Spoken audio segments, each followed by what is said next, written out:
Hello, everybody, and welcome back to another episode of A Candle of the Night, a Star Wars actual play role-playing game adventure. We hope you and your families are all healthy and well during this extra time we all have at home lately. We have another episode for you tonight. Hopefully, actually. We'll have a second one next week. No special news or announcements today. Just wanted to remind everybody, if you want to send us an email, you can do so at the email address feedback@candleofthenight.com. We now have a Patreon. If you wanted to support the show, you can find us at patreon.com/COTN_show. That wraps it up for our announcements, and let's jump into the episode.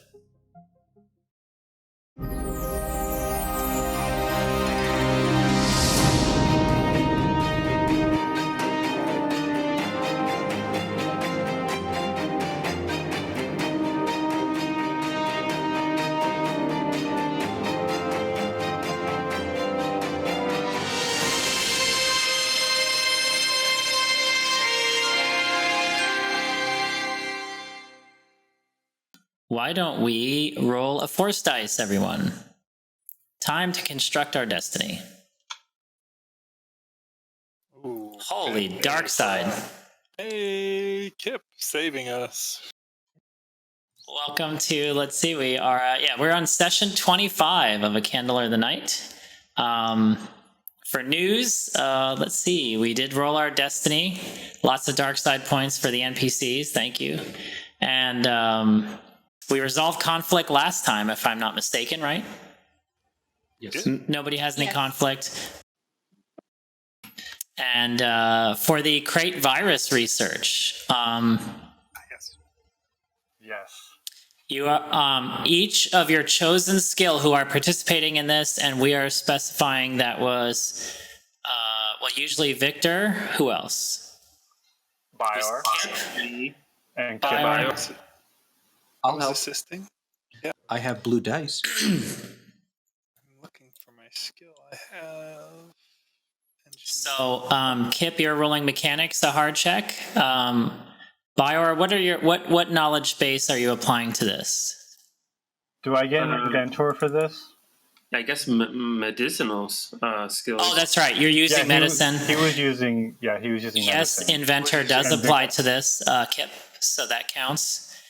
And Tyrus, were you involved in assisting them in engineering the I was going to assist them with an educations check with a computational skill booster dice. You got it. Roll it. Difficulty's hard. Each individually make your rolls, and I'm going to tabulate and keep track of all the results. I'm going to take one strain to reduce that. Holy shit. Ishvar, you're doing mechanics. Oh, whoa. Okay. Obliterated. All right.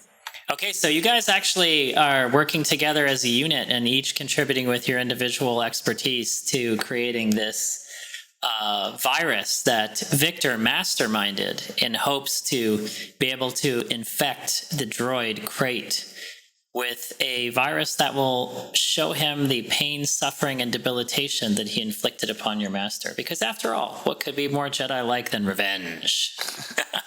Exactly. Hey, we haven't had formal training. That's true. That is true. And we're doing the best we can with what we've got. So, recap for our last session, which was 24. The party seizes the initiative to retake the bridge of the Rebellion medical frigate as the Star Destroyer Intrepid Will closes in for the kill. Jensa and L3 access a maintenance shaft to get the jump on the Imperials holding the bridge, planning to come up through the floor in the back of the room rather than entering through the main turbolift. Ishwar searches the ship using his skill and leadership to rally some Alliance backup. Tyrus bravely sneaks onto the bridge, all alone, entering the Lion's Den to create a diversion. Tyrus uses his Force Influence power to fool the Stormtrooper squad to divert from its patrol path, and then distracts the Imperial officer, stymieing his efforts to isolate the bridge functions from the rest of the ship. Kip reaches out to the Force as he attempts to fix the hyperdrive, and using his Force Manipulate power is energized to feel the Force flowing through him as he repairs the systems and brings the hyperdrive back online. now only to regain the bridge.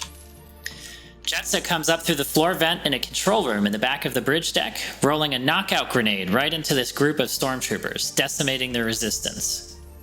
Ishwar appears on the bridge with his Alliance troop backup, using his new assault cannon to barrage another squad of stormtroopers, shocking and decimating them as well before they can mount a fight. Unfortunately, the Dark Trooper responds with lethal brutality, using his missile launcher to send a rocket right into Ishwar's face. The explosion fractures his stalwart resolve and annihilates the Alliance troopers with him, yet Ishwar still stands. The Imperial officer rallies the stormtrooper squads to return fire on Jensa, wounding her, yet sending her into a panicked rage. The dark side fills her with fury and energy, opening the way to powers she has never tapped into. She hawk-bat swoops across the room using the Force, sweeping brutally with her lightsaber and bisecting a desk, a terminal, and the Imperial officer's weapon. Mortally wounded, he scurries backwards, yelling out Jedi in disgust. In desperation, he calls for stormtrooper cover, enabling them to open fire on Jensa. Besieged on all sides by blaster fire, she defiantly reflects the shots until she is overtaken, falling to a critical injury in the middle of the bridge. Actually, I felt a strain. Technically you did, but you did suffer a critical injury from the hit that you got before that. This is also true. L3 utilizes his stealth to sneak up on the Imperial officer, and he makes a mortal strike, cutting off the officer's arm as he raises it in defense, driving his vibrio rapier through the officer's heart.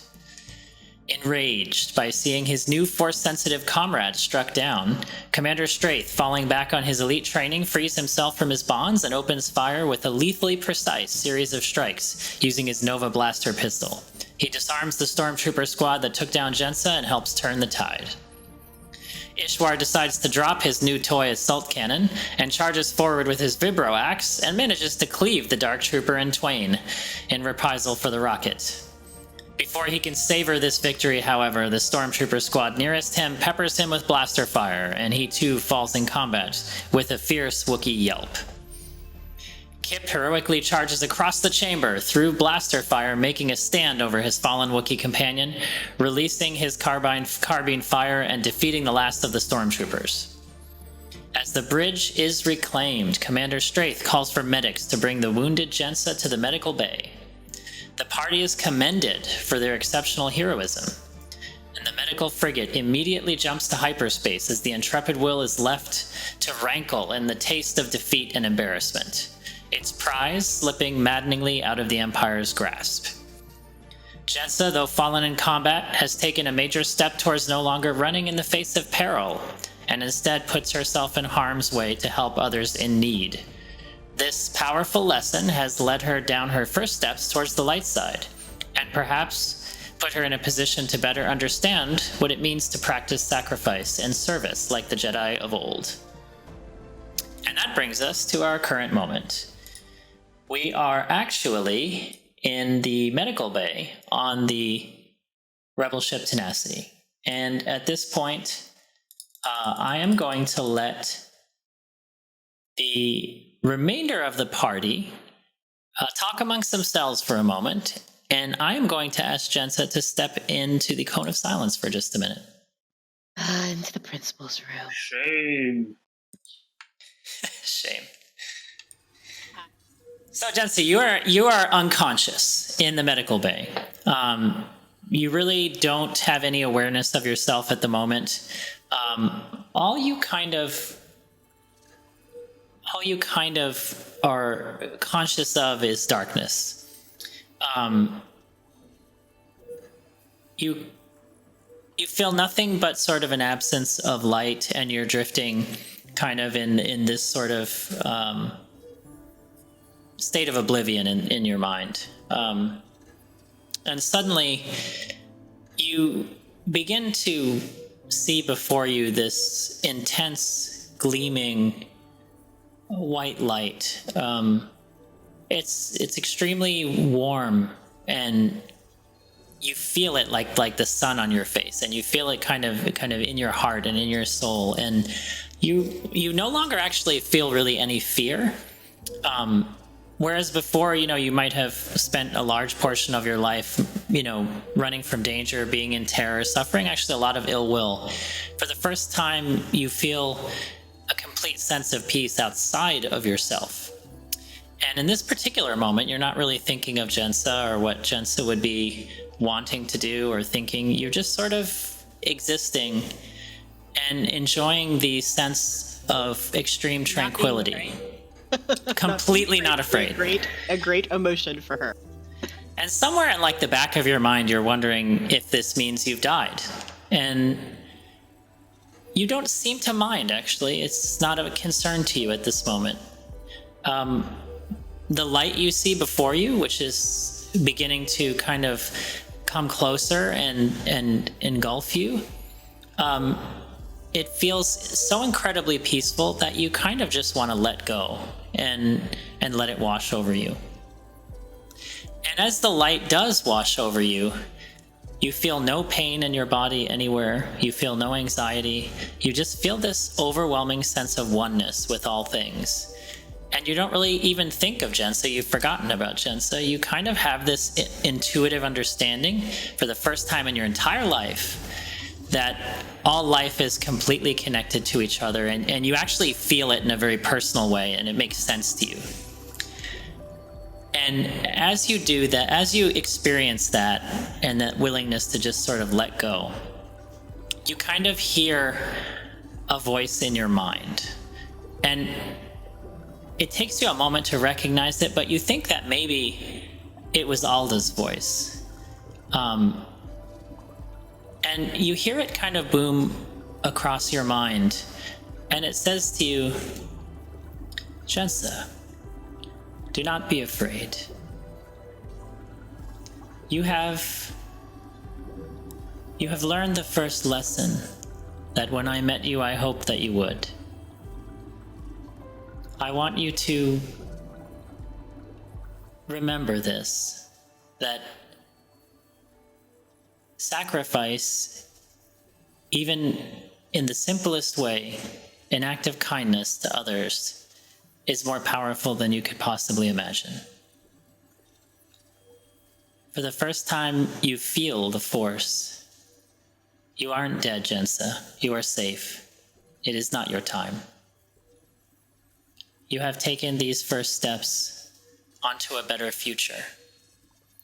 And before you can think or feel or say anything, the light flashes in such a blinding, engulfing manner that you just hear a rush in your ears and in your head, and almost like your mind is just sort of full of noise for a moment, and you wake up.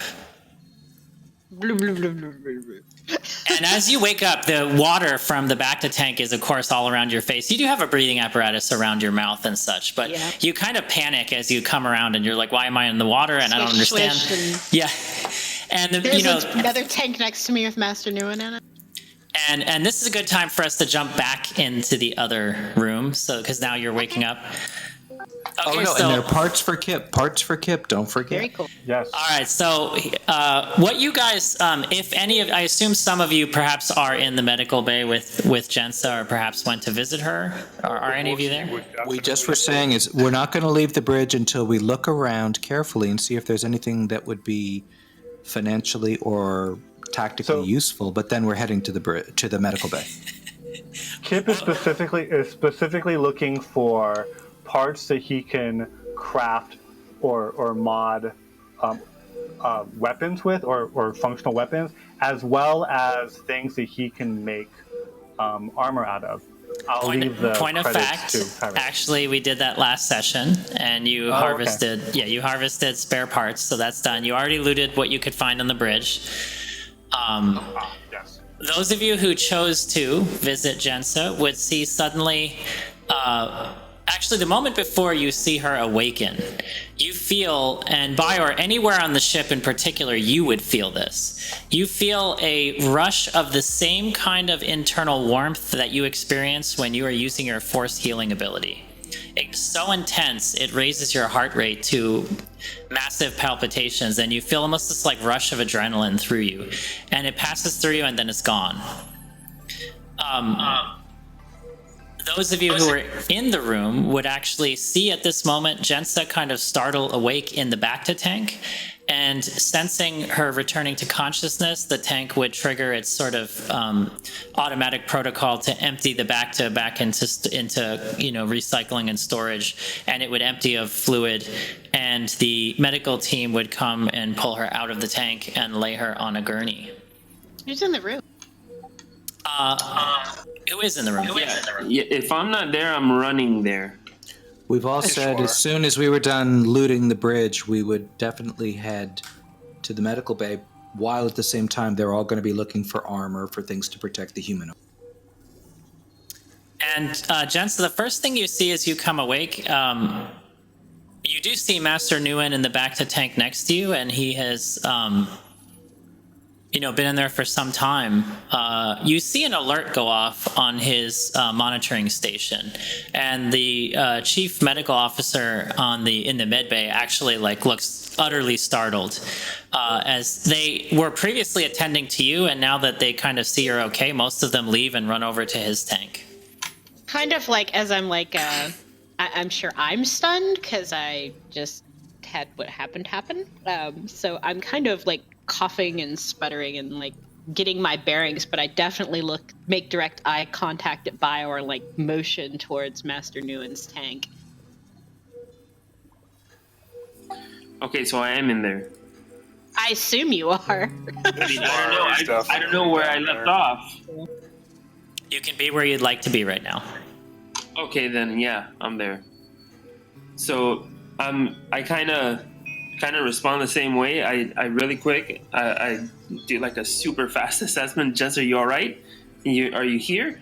I just kind of as I'm trying, because I'm sure they're pulling the breathing apparatus out of me and crap. So I'm not sure if I'm able to talk yet. But I'm just I'm kind of trying to nod at you and point towards Master Nouen's tank.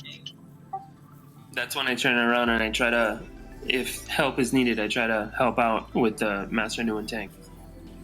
And Bior, as you come to the side of the tank, there's a lot of commotion. The monitors are kind of blinking. You either, registering his heart rate's increasing. There's sort of brainwave activity and things like this. Is there anything you want to specifically do? And his vitals are they're tanking? Make a medicine check, average difficulty. All right, you rolled 3 success and 1 threat. So the 3 success, you can clearly see that actually he's showing signs of consciousness for the first time. You can tell the chief surgeon is shocked. He's talking to the staff, and you hear him mention that a patient's been, in a comatose state for some time with no brain activity. And suddenly he seems to be waking up. You're of course welcome to do as you like. In the absence of anything at the moment, the rest of the team is trying to drain his tank and pull him out of it. Kind of all right, then I'm waiting until the tank's drained so I could see what's going on. So they pull his form out as it drains, and then the hatch opens, and they kind of pull him out and lay him on a hover stretcher, kind of like you had in your backpack. Shameless backpack plug, by the way. Yeah, all day. Hashtag backpack. And the surgeon seems extremely intense in his focus, and he's sort of administering medication to kind of stabilize his heart rate, make sure his blood pressure is okay. He's starting to breathe on his own. He's coughing and sputtering as the remnants of the Bacta fluid are kind of spilling out and stuff. And the surgeon says to you, Bior, he's able to breathe on his own. Extubating. We've seen no activity out of him since. What happened? I don't want to say what I felt because I want to keep that to myself. So I'm just gonna feign ignorance and be look, I have no idea what's happened, but this is an excellent sign. I'm not complaining. So the team kind of is attending to him. They're sort of checking his neurologic signs. Although he's breathing on his own and his vitals are stable, he's not, verbally responsive at this point. He's not looking around, he's not speaking, but he is sort of, after all the commotion dies down, they basically have him on a bed in the medical bay, and he is laying there breathing. The doctor is kind of checking his neurologic exam and is sort of busy doing that at the moment. Is this anything that I feel like my force healing could help at all? I'll give you from your previous success your awareness that his instrument, the instrumentation there would indicate to you that he has very little motor function, but there's brain activity. If you would like to allow a force healing roll to see what you can kind of sense or accomplish by touching with the force, from a healing perspective. Yeah, I'm only trying this because of that wave of force that I felt originally. Okay, you roll 2 light side points. So as you place your hand onto him, and you kind of quiet your mind for a moment, you reach out with your senses to try and allow what you understand of the life energy of the force to kind of flow from you into him, and to read what it is that you're picking up. And as you kind of feel, this energy kind of flow through you, you can tell that he is physically okay and has consciousness. You feel great. You can feel there's great damage to the parts of him that allow him to walk or talk or carry himself, like from a strength perspective. But you can feel in him actually an awareness suddenly, as if there's a voice in there, as if there's a thought process going on. All right. I tell him to take him to the neurology. Neuroradiology, stop. Anyone else? What would the others like to do? Can I use an education science check to see if I can figure out anything else that would help? Sure, yeah. Make an average education check. Because it's science, I get an extra boost. You're right, it is due to your implant. Ooh. Was that your roll? Wow. That was Hello. 6 successes and 2 threats. So, with your successes, you remember that he was poisoned, and specifically with the toxin that he was poisoned with. And you recall about it from the last time you actually researched this, that in its later stages it causes a lot of damage to parts of the brain that are responsible for motor function. And you would estimate, based on this information, that this is the residual effects of the poison, and that he is probably going to have some degree of deficiency from this, but you're not sure to what extent. I mean, it's a little outside of your, you're not really trained in medicine, but what you know of the chemistry of that toxin. And by the way, the threat, the chief surgeon is kind of irritated with your interference, and he puts a hand on your shoulder and he says, "I appreciate your help." Oh, he should never do that. He should never do that. He says, "I appreciate your help, son, but take a step back. Let the professionals handle this." Would you consider what I just did my action? Well, we're not really. Please don't kill the doctor. No, we're not really in structured combat or anything, so we're kind of in narrative time. So it's not as sort of, it's not broken down in maneuver and action right now. I sweep back my cape and say, "Unhand me, bonesaw."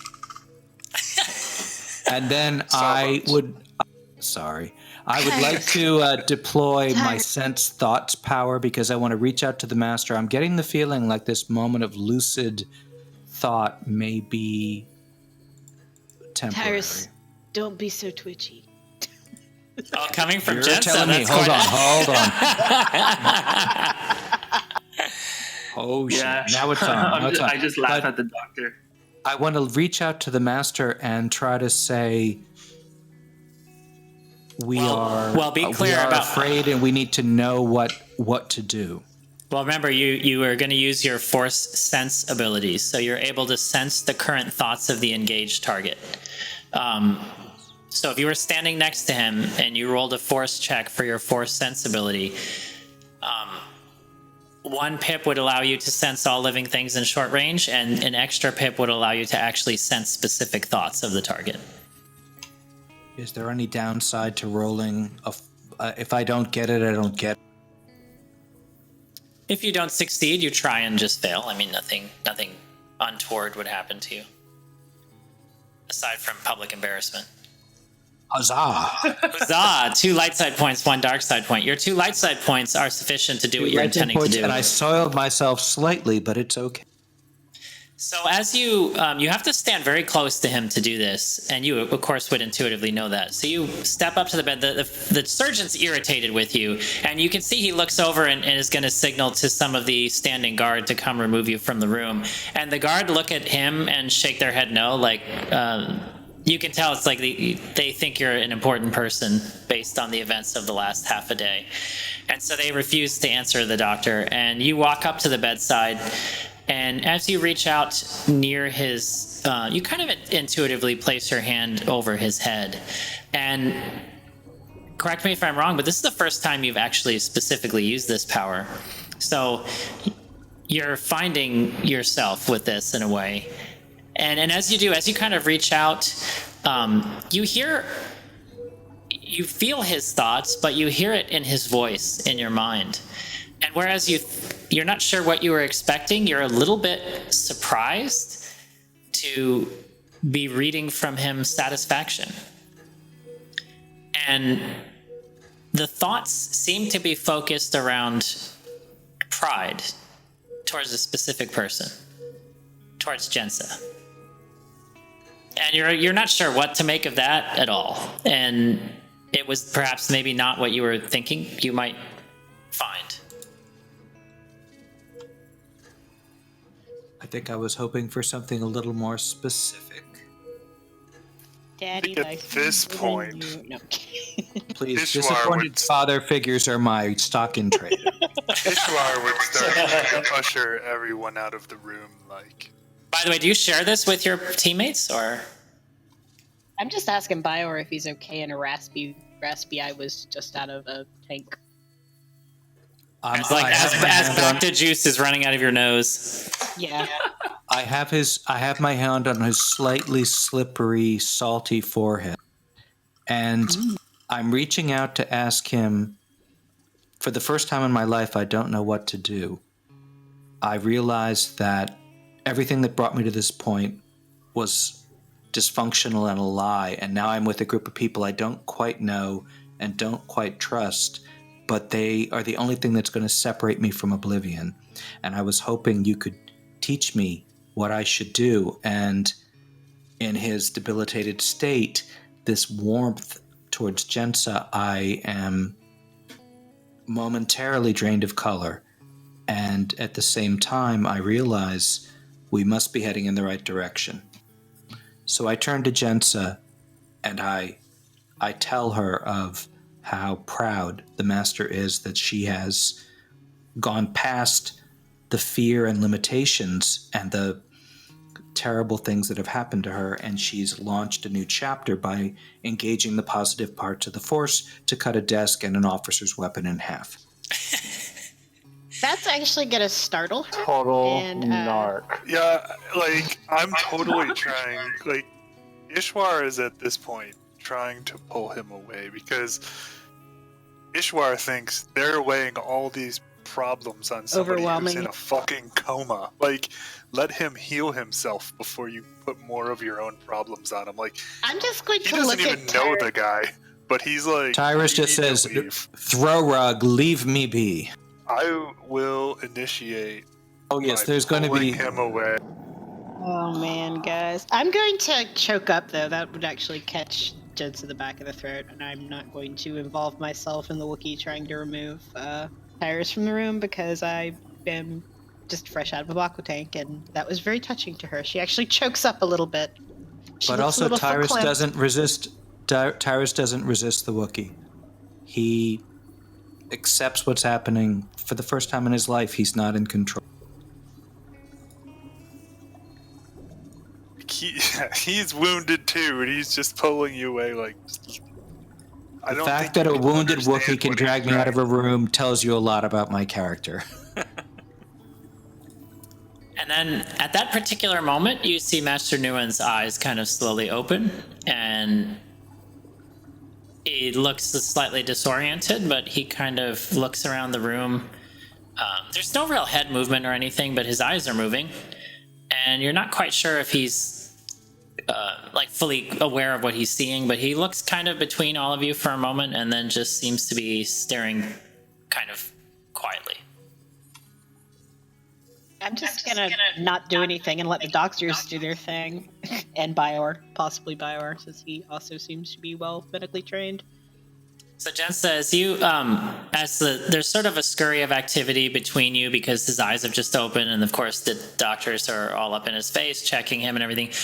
Despite all of the movement between you and he, and people walking in the way, and people kind of shining a light in his eye and looking at him and stuff, his eye contact meets yours, and time slows down for you for just a moment, and you see what looks like maybe a slight smile on his face.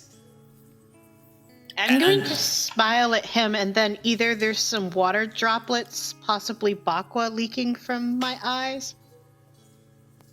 You're also butt naked. Well, Oh, and there's that.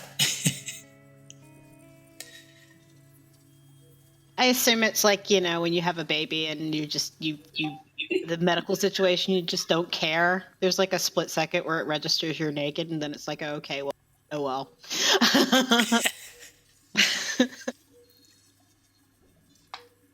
So as the medical team's kind of getting him checked out and everything, the doctor walks up to you guys and says, "Please, you can visit him later. Let us get him in good condition. I don't know what you did. It's miraculous, but I think he's gonna be all right.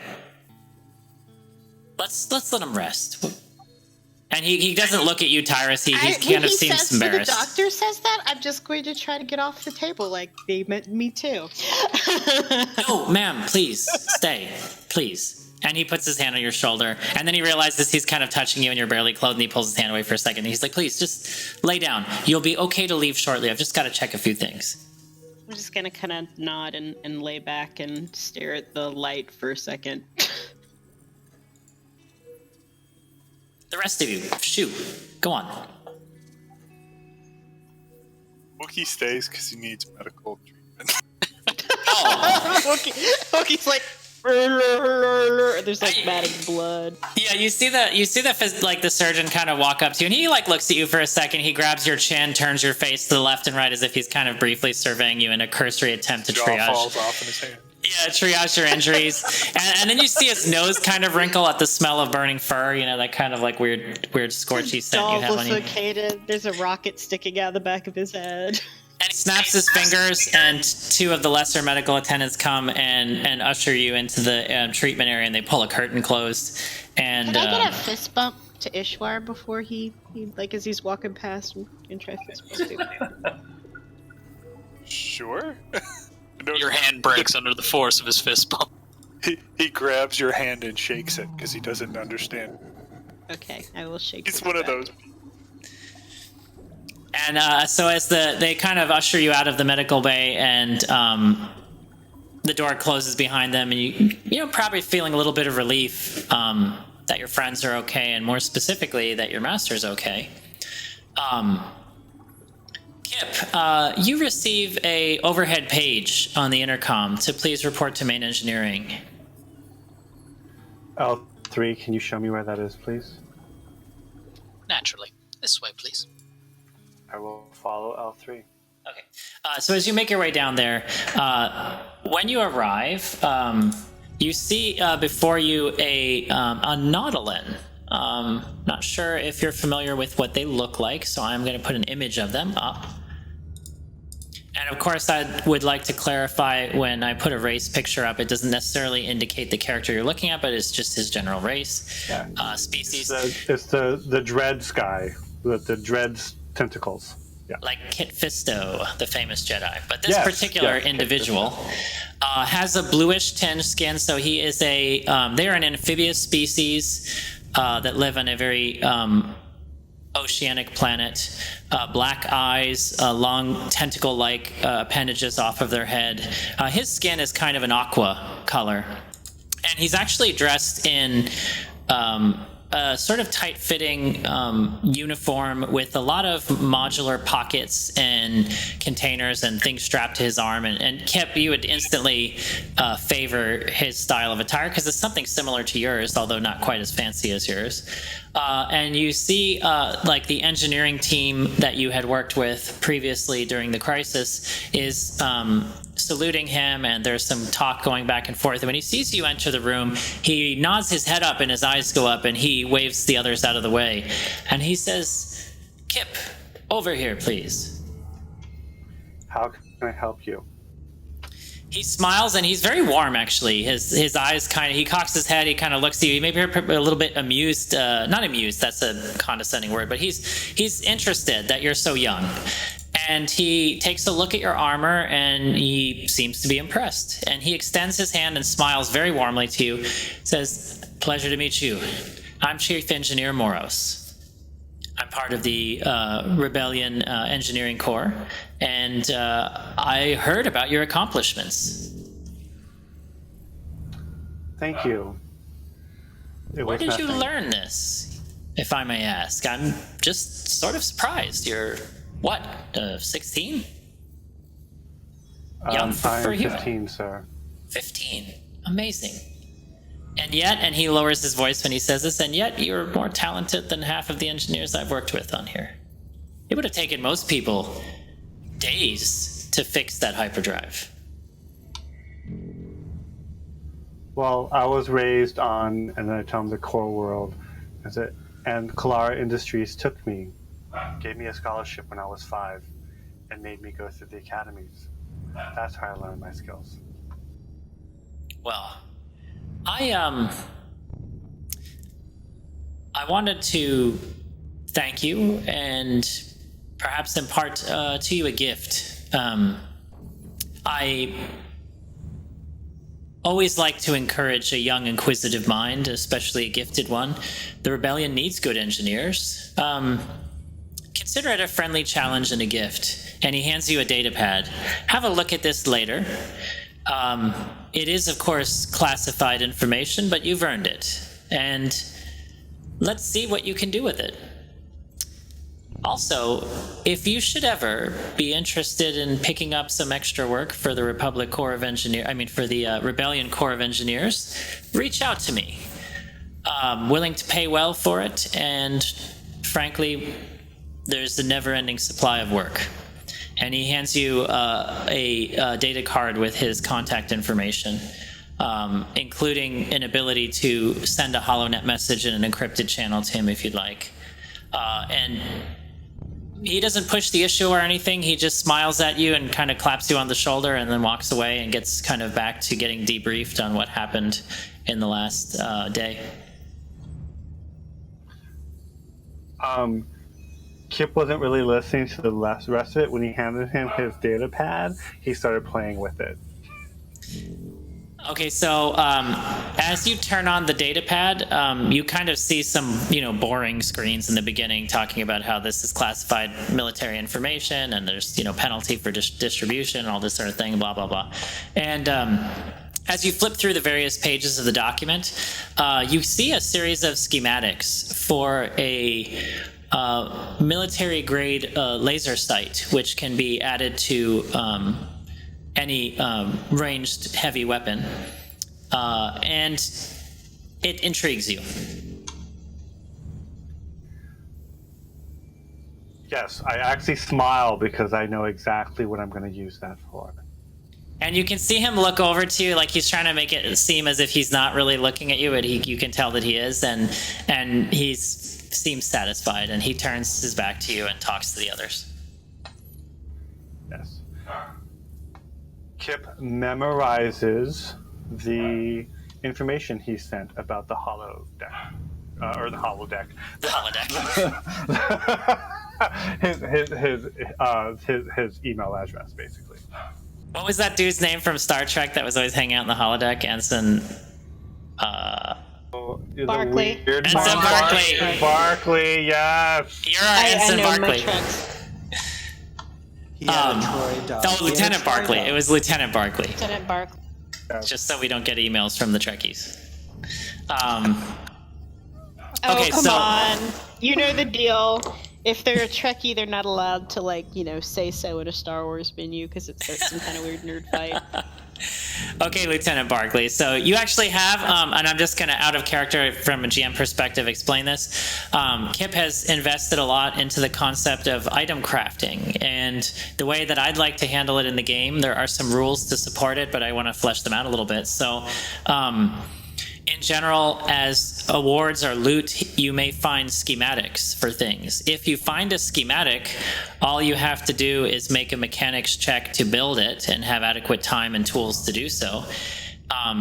It would generally cost you spare parts and some credits for components and things, and you'd be able to make the item. Now, if you... let's say you don't have a schematic, but you have a particular thing that you want to research and you haven't found a schematic or anything like that. If you wanted to kind of invent it from your own research, I'd allow it just with a much harder skill check and take more time. And if you succeed, you'll actually be able to create the schematic yourself and create the item. So in this case, you have a schematic. In order to build this item, you merely need 3 spare parts and 500 credits worth of components. So you would just sort of spend those credits. And if you succeed on the check, you have created the item. As far as the roll, threat or advantage that comes up on the roll will adjust the stats of what you make out of it. Awesome. Cool. And we are at a moment where you have approximately 3 hours of downtime before you'd be coming out of the expected hyperdrive jump. I will open it up to if anyone has anything specific they'd like to do on that downtime. Can we heal some wounds or some strain? Yeah. That might be wise. I can do that. I am Kip strained. will immediately start and- crafting. Can I hold Master Nouen's hand or give it like a pat while we're hanging out, getting checked out by Doc? Yeah, when, Master Kip, I thought you were going to assist me in Master Kip. Master apparently you do not have his It's like a undivided rap attention. version. Kip, are you paying any attention to L3 when he's talking to you? I think he just went AFK for just a second. Oh, okay. Okay, so as far as healing goes, I will point out you guys probably need to rest. I don't think you've slept in quite some time, so beyond this particular encounter, if you do not, you'll start having setback dice to your checks. Secondly, if you do rest, you'll recover all your strain. And I will allow, since we're kind of calling it the end of the day, because remember there's sort of a stim pack healing limit for each day, might as well spend up all your healing and start the new day fresh. I am going to definitely rest if you want to heal me appropriately with the medical care I'm getting. Exactly. I'm Yeah, not going to those try of to you- overload those of you in Master the Nouen by med bay- rambling to him everything that's happened. I'm just going to actually rest, but I will hold his hand or bat his hand or something. Yeah, all those in the med bay are actually getting healed fully by your treatment, so the rest of you. Is there a workshop or a repair bay for droid? Yes, there is actually. You would, of course, being stationed on the ship, would know exactly where that was. And as you go there to check in, the sort of quartermaster of the droid corps there asks you to check in and provide a report. And he's seeking to he's seeking for you to allow him to sort of plug into your memory core and access your experiences over the last day. This would just be normal procedure? This would be totally standard operating procedure. Alright, there's no resistance to that then. Oh, use antivirus protection of some sort. Oh yes, I have malware bytes on my PC. Norton droid condom activated. Don't let him insert anything to you that you do not. No means no. Well, I can see myself actually projecting a holographic image of the fight from my central photoreceptor. and if that's possible. yeah, it is possible actually, and because your central eye, so to speak, actually does project holographic images and data across it frequently. So as he plugs into your socket, and you can you're accessing all your memories again and kind of reliving them for a moment, and you're projecting all this out to them. He's actually sort of doing basic database maintenance. He's looking for any kind of irregular behavior, treasonous activity, that kind of thing. And after he does like a routine maintenance, he directs you to an oil bath where you kind of stand on a platform, and it lowers you into this heated oil bath to sort of help keep your parts in order. And you actually are able to regain all of your health and strain. I was also critically wounded, I believe. You are, and actually someone's going to have to make a mechanics check to fix that. Okay. I'll do that. Are you Kip going to be followed pulled him away there. from the data pad long enough? No, Yeah, I Kip don't know if you followed can pull him away. there, and Remus is telling him, and Remus is telling Kip, like, you need to go to sleep. You need to go to sleep. And he's like, no, I'm going to build this thing. But then he sees that someone who might be able to help him.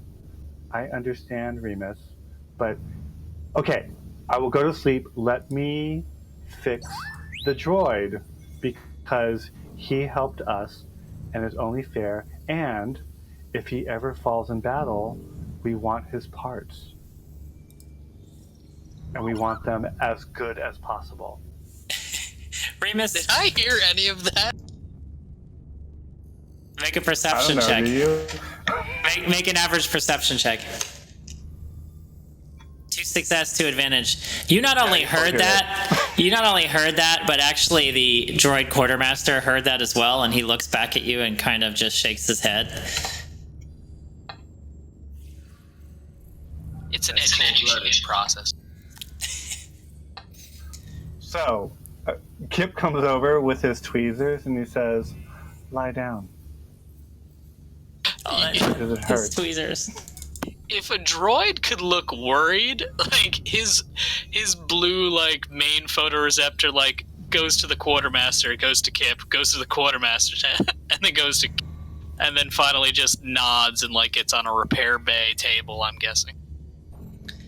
Yeah, after they lift you up out of the oil bath, and you actually can just stand there, and he can do what is needed to be done. And Kip, as you assess him, you can tell that there was a sort of a gash damage to his chassis that caused a slight rupture in his power core, and it's basically leaking some of the chemical substance from his battery.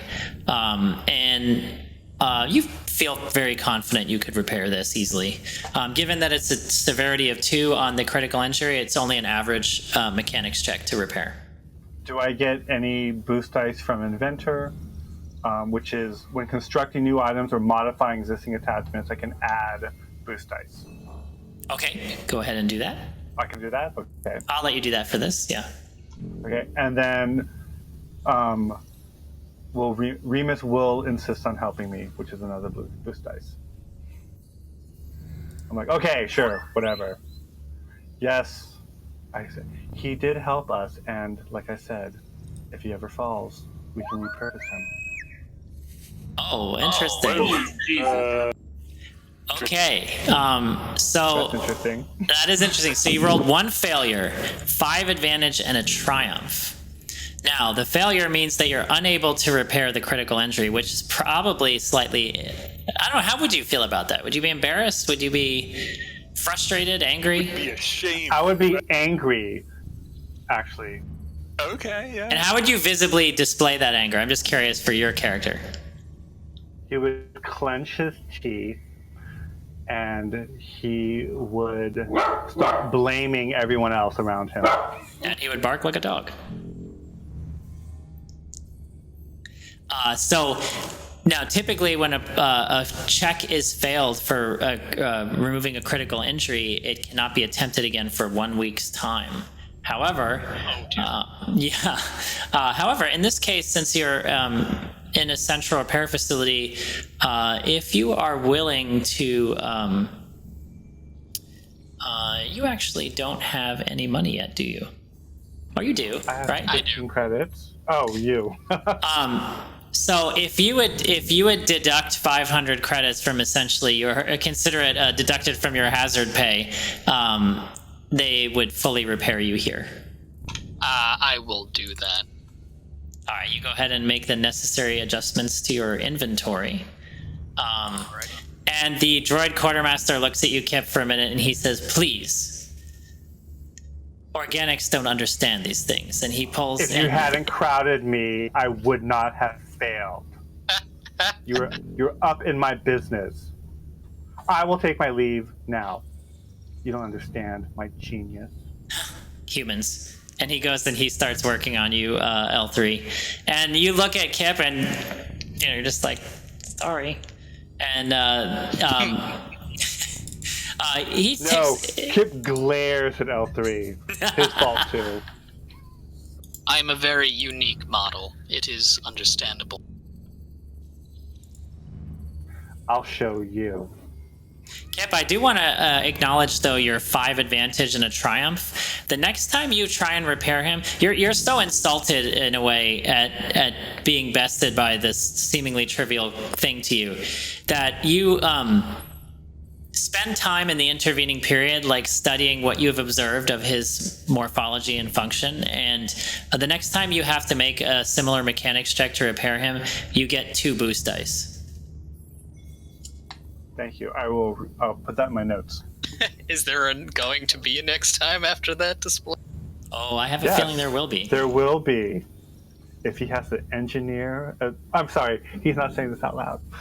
Yes, there will be a next time. L3, you have a new best friend.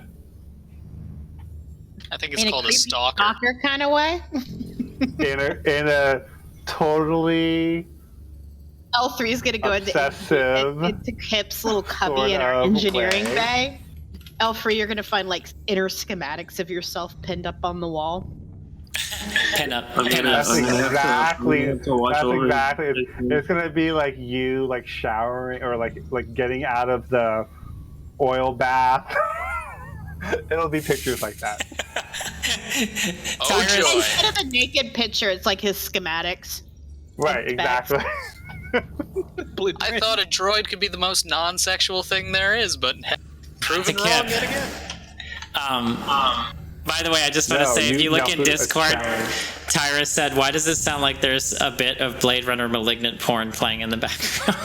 I know, that's what I was laughing about. Is he still stuck over there? He said, "Give him a second. He's gonna come over." Okay, so Jensa, as you're in the med bay, and Master Nouen now looks pretty fully awake. He's having trouble speaking, but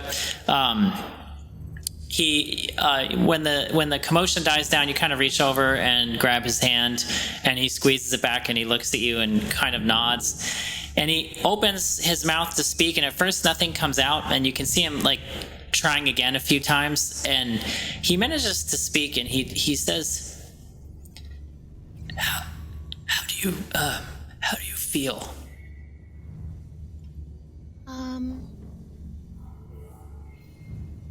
Better? And he smiles for a second, and he says, what happened? Do you really want to hear this right now? You should probably rest. We should both probably rest.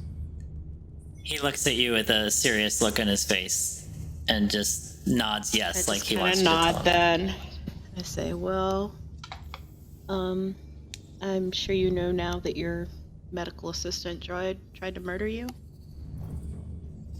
So, his eyes go up in his head for a minute as if he's trying to remember, and he seems to dawn on him. If he looks strained, I'm gonna stop talking. Just FYI, I'm paying attention to see if he looks like it's too much for him, because if it is, I'm gonna stop. No, he doesn't look strained. He was sort of disoriented. Like, so he took a moment to remember it, kind of like when you wake up and you kind of don't remember where you are and it kind of clicks to you for a second, and then he's like, oh, So- yes. These guys here, the rebellion guys, they seem to think they know you, apparently, so they talked us into, because we didn't know what to do with you treatment-wise. We were losing you. Bior tried to save you. I mean, we all tried to save you, but Bior gets all the credit for that one since he's the only one that could do anything. We gave you to the rebellion because they had the medical ship, and we kind of set up a rendezvous, and then we went and did what we needed to do to get you some medical help. And we came to check on you. We still gotta drop something off, but we came to check on you and see if you were up, and then the Imperial fleet was attacking ships when we got here, so there was a starfight, and then we had to storm the bridge and take back control of the ship. A lot happened in a day. And he sits himself up a little bit. And he takes a deep breath, and then you see him focusing on you intently for a moment. And he heard everything you said, but he's kind of not really paying attention to all that. I'm also gonna say that we found out the droid that did this to you, who's he affiliated with, and where he went. And we're gonna go try to put it into him next. And he squeezes your hand for a moment as if to, refocus your attention. And he looks at you and he just says, I want you to be my Padawan. Jinsa kind of freezes for a minute.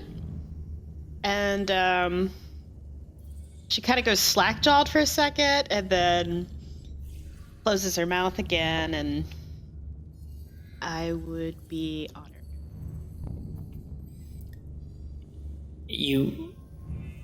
I wasn't here to guide you in person, and yet still, you learned the most basic of all of our lessons. Selflessness, sacrifice. I think you're ready. I swore I would never teach an apprentice again, but nearly dying changes your viewpoint. And She kind of pauses on that and goes, yeah, it kind of does. Master, we've talked since you've been out, and we found meaning in what you were trying to do, and we want to go try to find other people like us and bring them somewhere safe. And he smiles for a minute and looks at you, and he raises an eyebrow, and he says, so Operation Ripcord isn't dead after all? Well, No, it's... at least now we have allies to do it with.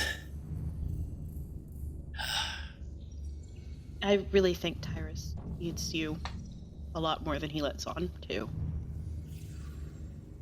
There's been some weird stuff going on with him, but I haven't wanted to say anything because it seems like, I don't know, he disappears, we can't find him, and then he pops up and he's got flashy stuff on his forehead. I don't know. I'll have to talk to him. I know one thing, though. You've had an awakening. And if I didn't die, it's for a purpose. And I do believe that purpose is to teach you. And perhaps others as well. But I'm going to start with you. Thank you, Master. Get some rest. As soon as we can get out of this damn Red Bay, Hey, you we'll too. get It's started. kind of been a crazy ride, so you get some rest too. And Jen's is actually going to try to rest because she's exhausted. Am I still active? Oh, you're here. I can Okay. hear you, yes. We've gone into some weird hyperspace. I don't understand it. Did you enjoy the Blade Runner malignant porn in the background? It felt like a bit of a sandy butthole, but we won't go in. So as that moment fades out, the rest of you probably are going to spend some time getting rest. So why don't we say you kind of retire, unless anyone wanted to do anything specific. Before I go to sleep, I would like to do some research on where we're headed. Okay, so another GM aside, as far as knowledge goes, when you make a knowledge check, I'm going to give you two options. If you're seeking to see if your character knows something right now by memory in the moment, it'll be a knowledge check, and I'll probably increase the difficulty. If you'd rather take time to research it and spend time figuring it out, it'd be an easier difficulty. So, for example, in this case, Tyrus, you want to do some research on the computer, use your knowledge and education to figure something out. The DC of that check would be lower because you have time to spend. And the number of successes indicate how quickly you get that information. On the other hand, let's say you were about to be in combat and you wanted to look at, I don't know, an enemy and say, what do I know of that particular species or race or enemy? And you'd want that information right that second. The difficulty of that check probably be harder, but when you succeed, each success, I'd give you a detail of, what it is you're looking for, just to kind of put in everyone's mind clearly how I'd like to handle knowledge checks so they're a little bit adaptable and dynamic. So in this case, you would like to take some time on the ship, consult the computers, look on the HoloNet, review the databases, and tell me a little bit specifically what information you're hoping to find.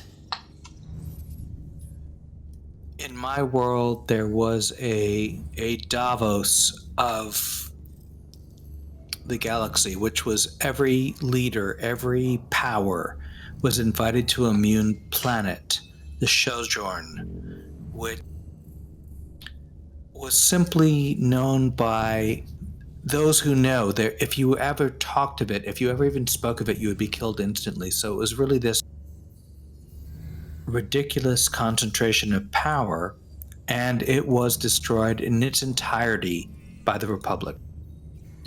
So this hunt, this place we've talked of, this Hutt space hunt, is really the extension of that power, that same group of oligarchs that are going to control the universe. So what I want to know is, having been an alumnus of these things with my family and the shame of my family, where are we going as a group? Where are we going to find these oligarchs, and how are we going to leverage that power? Okay, so I will give you the option to use, and by the way, which knowledge you pick will flavor the way that I present the information to you. You can either use knowledge education to get information from a very bookish perspective, or knowledge outer rim to get information from a very experiential point of view about the particular goings on there, or knowledge underworld to learn more about the specific relationships in the criminal element. Whichever you'd like to use. So I think, given the extension of Tyrus's world, this would count as outer rim. Okay, so I'd like you to make, you're researching it, I'd like you to make a average difficulty outer rim knowledge check. Okay, so you don't roll any successes, but you get 3 advantage. So in this case, you're not really very successful finding any information about where in particular you're going, but with your 3 advantage, you do manage to dig up some accessory information. And you do know, first of all, you've never really spent any time in Hutt space. Munilist and Mun space is sort of in a different area of the galaxy, but you do have a passing knowledge and perhaps maybe even respect for the manner in which business is conducted there. Whereas on Munilist, corporations are the ultimate expression of organization and power. You know where you're going. The model is more of the cartels. These are clans. Clans that are different and have their own histories, and but they conduct business with a very similar level of subterfuge and cleverness, and outright violence to each other is not respected whatsoever. In fact, if you have to resort to that level of simplicity, it speaks poorly of you. Rather, everything is done many levels outside of direct confrontation. Instead, you're trying to outthink your opponent and erode their power base and remove their standing. And you get that. That's very, it hits home to you. And from what you can read, where you're about to head in Hutt space, that sort of model fits very well. So you get the impression you might fit in nicely there.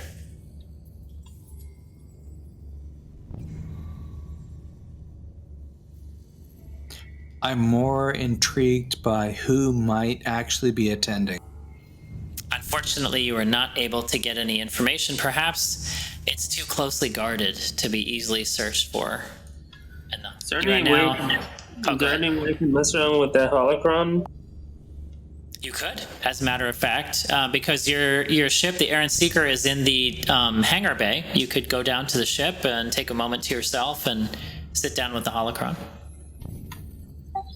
Might as well. I've never used one of those. I try to mess around with. I'd like you to. You've seen this done before you earlier in the campaign. You do have to kind of know how to commune or reach out with the Force to it. Consider it like a Rubik's Cube puzzle that you have to be able to unlock before you can access it. So make a hard discipline check for me, please. All right, so you rolled a success and a threat. I'd like you to add 1 strain, please, as you concentrate very intently, and although barely manage to reach out with the Force and figure out the way in which to open this holocron. And as you do, it begins spinning and rotating in the air, and the parts kind of come up away from each other like a complicated series of gears, and it opens, and a holographic image of Master Nouen, of course, well and intact, speaks to you. Welcome, Bior. How can I be of assistance?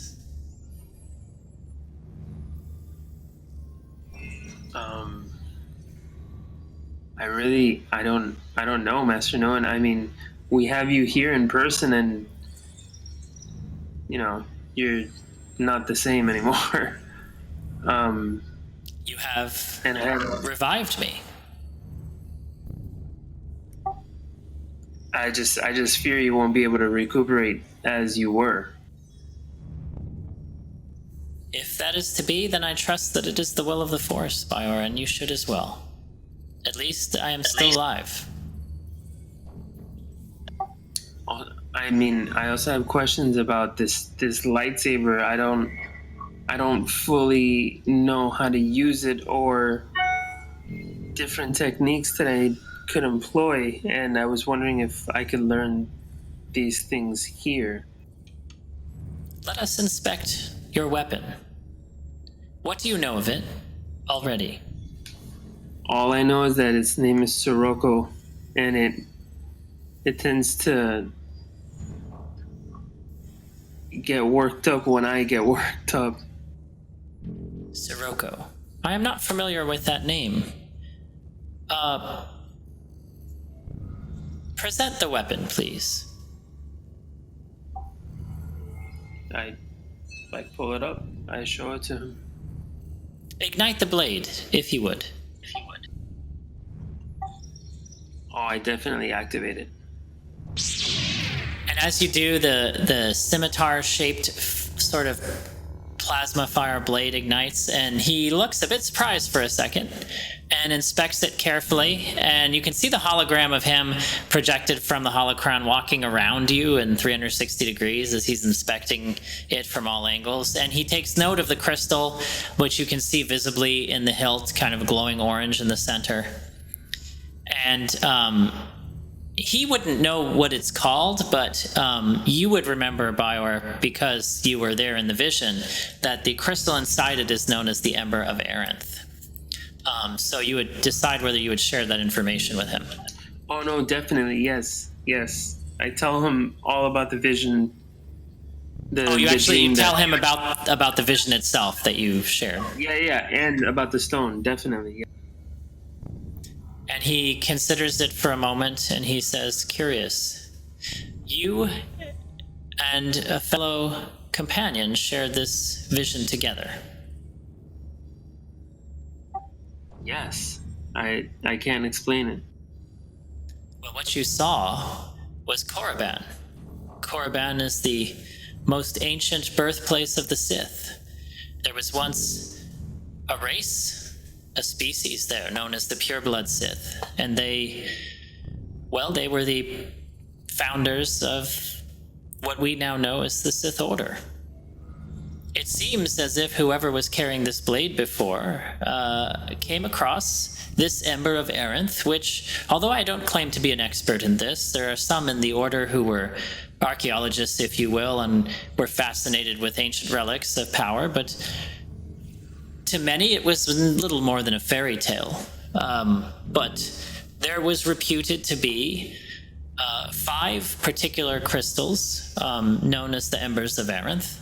This allegedly is part of one of them, a fractured part of one of them, actually, because you had described to him what you witnessed about the crystal exploding and shards of it kind of flying into Jagasan's face, and that he took them out and used them as this crystal. And he would say, "I don't know all of the lore or the backstory of this particular item, but I have heard of it. And if we had a archive of the Jedi Order available to us, we'd be able to consult the archivist and find out more information. Unfortunately, the last of them has long since been pillaged by the Empire. If you were able to find an intact Jedi archive or library, we could look up some information on it. Where are you headed next?" Drop off some drugs.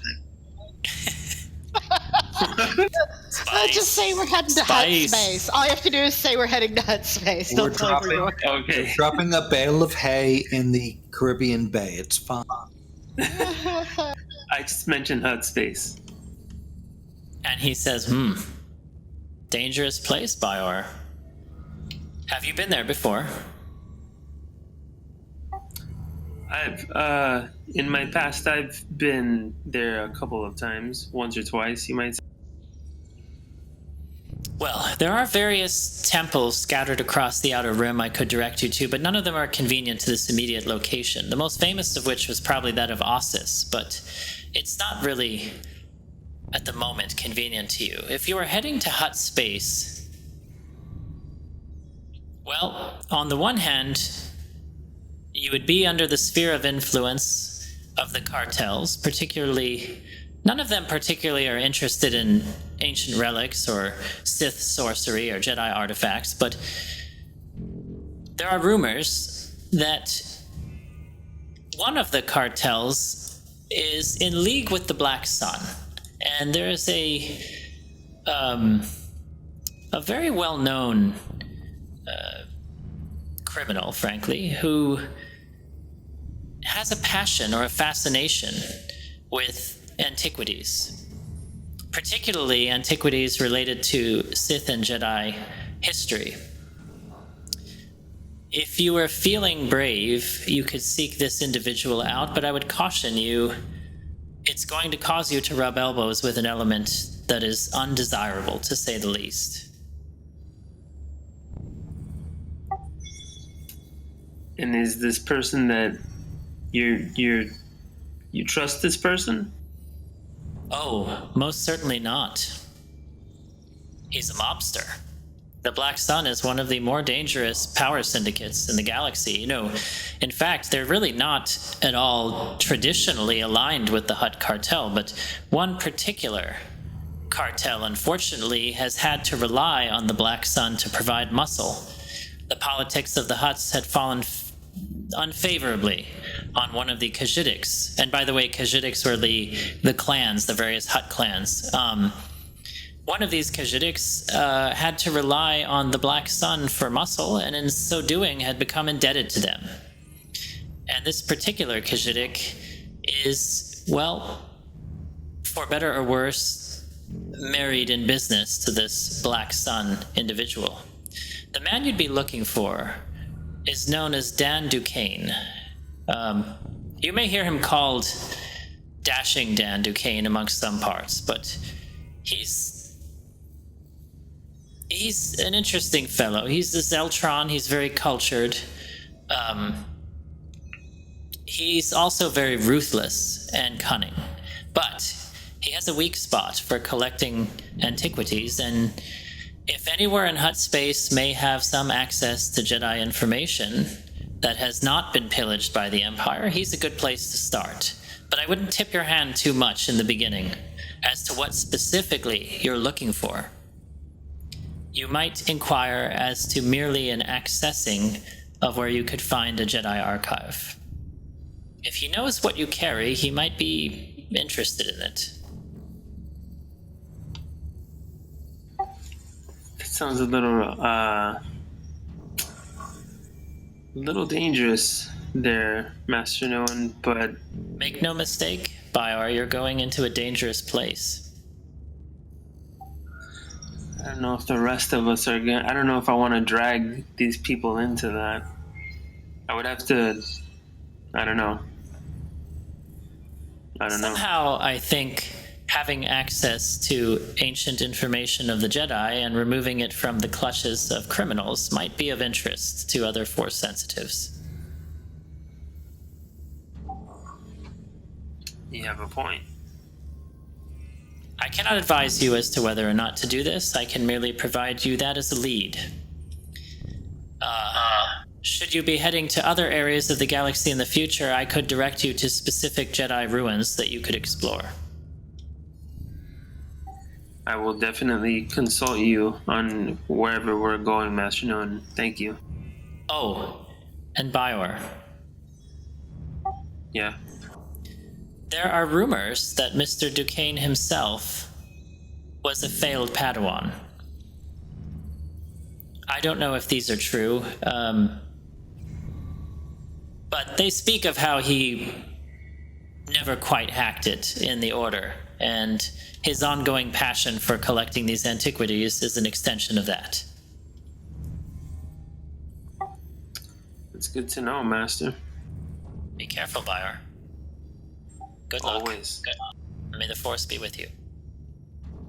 And you as well.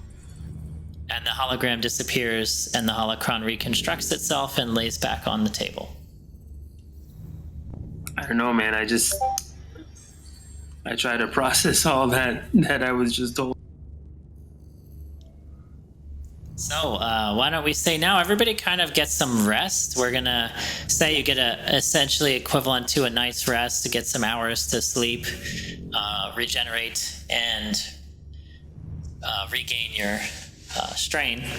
And does all strain go away? Is that how? Yeah, it works? when you get a night's rest, all strain goes away. Excellent. You also can heal one wound if you have not healed already from a night's rest. Unless you're a droid and you have to pay for it. Well, you know. Yeah, but if our arms fall off, there's a lot more involved in getting a new one. Yeah, you go into You a just have to mod call, like- and you're good. You, have to- Or you get a robot one. you just have to like keep backup parts on hand, though, right? Indeed. Actually, Albie, L3, if he could get away from the quartermaster, do something discreetly, he'd probably want to check up on his new... Just do a little bit of research, since something triggered on the bridge. He'd want to learn a little bit more about them and what they're... Well, funny About his enough- companions? About your new companions? Well, yeah, he's... Funny enough, when you walk out of the room, Kip's just standing there. No. like 3 inches. Funny enough, before Kip was having full-on meltdown, and Remus had to talk him down from the meltdown. And the only reason Kip went to sleep is because Remus agreed to do recon on L3. So yeah, like is Remus following L3 right now? I'm just. Oh yeah, like Okay. because Kip had a meltdown, like full on. If he had a workroom to trash, he would have trashed it. Table flip. Kip's like way on the spectrum. Okay, so L3. L3, tell me. Oh my God, I just got the like Kip with a red lightsaber hacking the hell out of a computer terminal because he's pissed. Okay, L3, what are you trying to find out about your new companions? Are you merely just sort of consulting the HoloNet? Or are you interviewing like people? background information, anything the Rebel Alliance has on them? Because you told me last time that something kind of triggered with seeing Jensa leap across the bridge there. Emperor calling me a Jedi before. Yes, and like something. I don't know. I know we're working through my damaged memory core, so I'm thinking this might have triggered something where he wants more knowledge because he had that flicker of past memories resurge. Is this something that you think would happen, or? Well, let's say to begin with, you're going to do some investigation to see if you can find anything out about these people that you have spent a little bit of time around.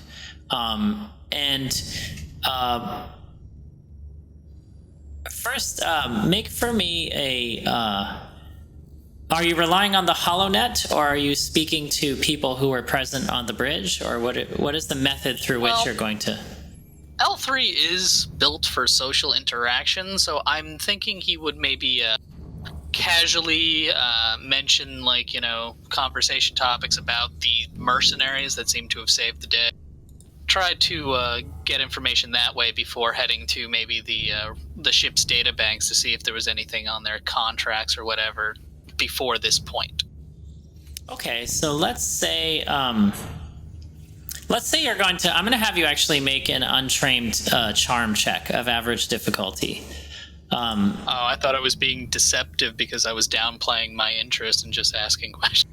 You could do that. I mean, if that's the way you're going to present it, as if you're making conversation, but then coyly asking things just in passing to make it look like you're not interested, I'll let you use deception. And you want to give a boost dice to that. I think he's operating independently on purpose. I think he's seeking to be discreet. Because, like, if this is what I think it is, I think L3 might be wanting to leave the Alliance, and he doesn't want to give any triggers to clue anyone in on that. Okay, so go ahead and make an average deception check, please, and this will represent time that you spend walking around making seemingly idle conversation to personnel on the ship to get information. And you rolled a success and an advantage. What is one piece of information in particular you'd like to find out? He's very interested to see the level of force sensitivity and basically where this group came from. So you are able to find out, you basically speak to some of the bridge officers who were near Commander Straith. On the initial encounter when the ship came on board, there was kind of you heard tell of a heated discussion that took place between Jensa and the commander. There was some degree of professional embarrassment on his part as he was demoted, which you very well would know, being under his service. He used to be a colonel, but his some might say reckless, others might say desperate, but his decision to dramatically employ rebellion resources to allow the group to escape on Ruria Prime from the Empire under the assumption that they had assets useful to Operation Ripcord. Unfortunately, since it didn't work out that they did, professionally kind of ruined him slightly, and he was demoted, as was the Special Forces officer who had run into them on the planet. So you kind of got that backstory from people. You know that they came from Ruria Prime, which is a desert moon kind of near the corporate sector. And nobody seems to know where they came from exactly. They kind of pieced themselves together. There was some kind of event which brought them all to the planet. And all you know is they came from there, and that's where Commander Straith seemed to have access to them, as they reported to your ship for purposes that were unclear. And you've heard rumors of some of the crew witnessing exceptional gifts that they employ. Now, let me ask you, because L3 was repurposed from a previous use from the Republic, does he have any active functional memories at the moment of the Jedi Order? I believe he would have most of his like diplomatic memories, but nothing clear, bits and pieces here and there. He knows he's worked with Jedi in the past, but to what extent, or like specific missions, that's still in the recesses of his damaged memory core.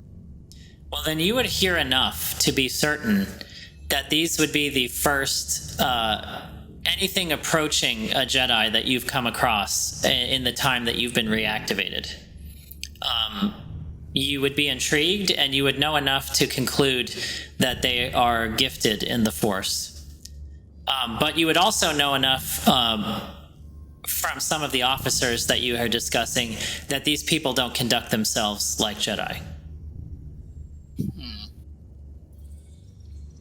Do I notice I'm being followed? You can make a hard perception check. Doesn't Remus like float? Yeah, Remus is a repulsor lift droid, so he can silently float. But still, you turn around, there's like a little floating thing behind. Yeah. Oh, yeah. And he's very small as well. So. Yeah, I also did not tell Remus to like be particularly stealthy. He's naturally stealthy, but if you want to talk to Remus, he's there. Oh, okay. So he's not attempting to hide. No, because here's the thing. I told Remus to watch L3 because he had a meltdown because, Kip had a meltdown. Okay, so L3, you see this annoying droid behind you just following you everywhere and watching everything you're doing. And you readily would know that. Yeah, Remus is not in stealth mode.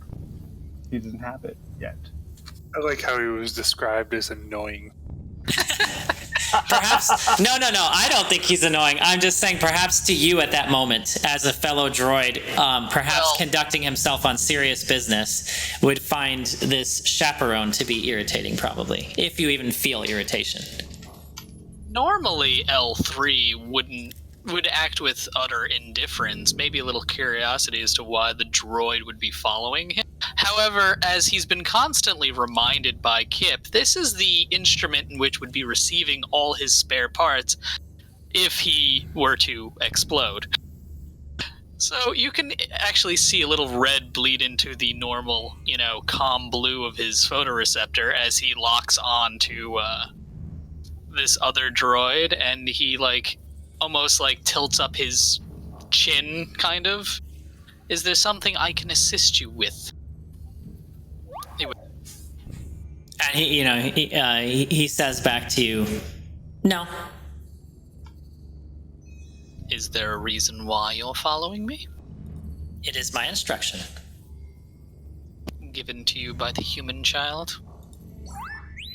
Yes, he's not a child. An alien of some sort? He is an adolescent. Ah, semantics. It's been a while. Factual information is important. You are correct. Very what are you well. doing? Research. What are you researching? Classified. Classified why? L3 just stares. And you're just sitting in the hallway and you're both staring at each other, and he cocks slightly to the side as if he's just watching you. Do passersby just walk by just watching this staring? Yeah, you're talking various ensign and midshipmen are walking by, kind of get the hell out of the way and trying to move and stuff, and then looking back at these two droids staring at each other. And then you hear one of them pick up a comm, and he's like, I think one of these droids needs a memory wipe. L3 starts moving. And you keep seeing Remus. He's just following you. He's just plodding along behind you. Meanwhile, friend. Meanwhile, Kip, you actually are able to see this on your wrist pad. Yes. Isn't Kip sleeping? Or No, Kip is No, sleeping. Kip is not like- sleeping. Kip- He's not. Okay. Yes. Remus says, or Kip says to Remus, he's asking questions about the crew. Offer information. Remus is responding, why do you think he does this? I don't know. Why do you think he does this? I don't know. It is immaterial. I am more interested in his schematics.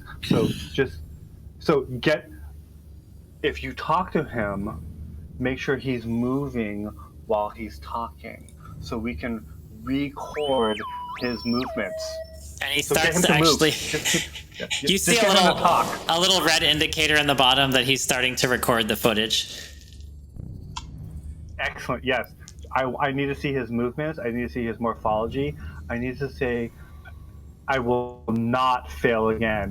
It is everyone else's fault. And L3, for some reason, Remus is focused in on your hip section as he's watching you walk, and he's just at an uncomfortably close distance behind you. I would ask that you desist in following me. Offer some information about the crew. Did you know that Jensa likes to fire her weapon? I noted that several times during the battle. It was efficient. Your blade is very interesting. When was it made? Memory of that time is unavailable.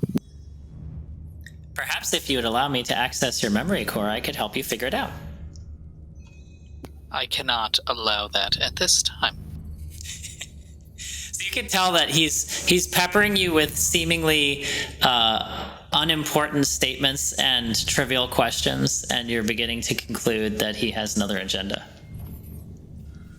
And you can see that L3 is actually getting irritated because one of his primary functions is stealth and espionage, and he's being openly recorded while walking down a corridor. His light's turning from blue to red. Yeah, this is vying very much against his primary programming, and that's to remain unobtrusive and unseen. And yet he keeps following you. I would actually, at this point, try to, or L3 would try to ditch him. Unless he's actually giving him juicy bits of information, and then he'll play the social game.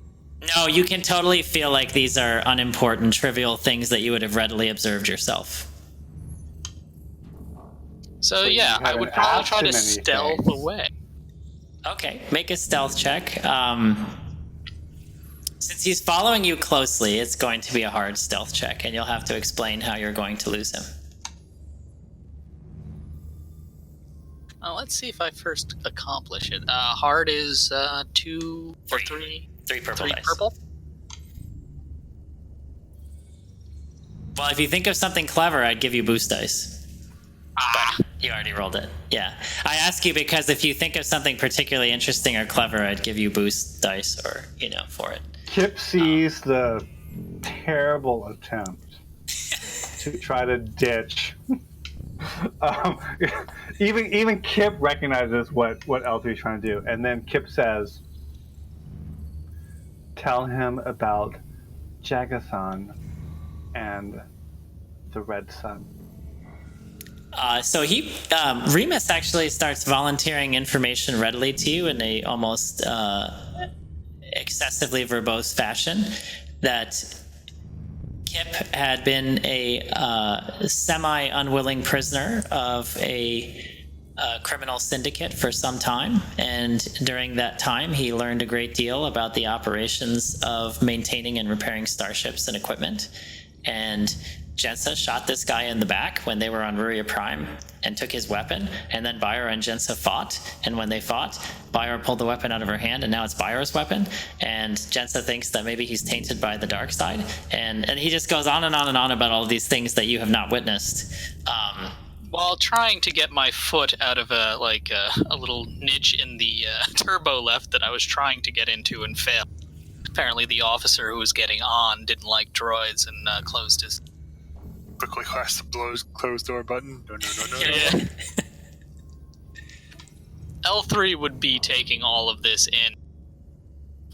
And even though he's kind of on to the game, now that he's getting useful information, he would probably offer tidbits of his own. Maybe not completely useless, but not too important at the same time. Do you have a specific thing you want him to share with Remus? I think L3 would admit that he feels that part of his functionality is obscured from his data banks at this, and he's pretty much trying to explore that facet of himself. So at this, Remus actually becomes seemingly genuinely focused and interested, and he says, "I'm sure we can help you with this." And Kip, you see this on your wrist display, that there is something amiss with L3's memory core, and he does not have access to a lot of his own personal history. Kip says, Remus, I trust your instincts. Keep him engaged. I'm more interested in his morphology, because that's where I failed! And as all this is going on, actually, each of you are individually approached by an officer of the ship asking you to prepare to report in 30 minutes' time to the assembly level of the ship. I'm assuming this is after we get our rest? Yeah. The rest of you have been sleeping while the droids have been going over everything with each other. The only one who hasn't really rested is Kip. I want to talk to Master Nouen. Okay, so basically, as you're notified that in 30 minutes you're all going to be summoned to the assembly level of the ship, that there is a ceremonial function to occur as they're leaving hyperspace, you will be escorted there. With that time, Jensa, what did you want to speak with Master Nouen about? I just want to catch him up on what we're planning to do next, and if he's okay with that, and if he wants to come. But we definitely need to drop off the drugs we exchanged for his medical cure. Okay, so you're telling him that you're carrying spice in exchange for the antitoxin. We have to drop that off as soon as possible. That was just the bargain we made to save his life. He smiles for a minute and looks at you, Jensen, and he says, "Wow, I found the right Padawan." He goes, "I have lived about the most unconventional life of a Jedi that you could possibly have, and it seems like you are as well." I don't like this guy. I don't want to work with this guy. I don't want to be indebted to this guy. I don't ever want to have anything to do with this guy again. But he was the only person we could find on short notice that could fix you. So I did what I had to do. So I would like to get out from under him as quickly as possible. May I remind you, you did what you had to do to save my life, and it doesn't mean you morally agree with what he does, but it means that you had to make a practical decision. As for going with you, I'm not sure what to say. I will if you would like me to. I'm not sure I might need time to recover.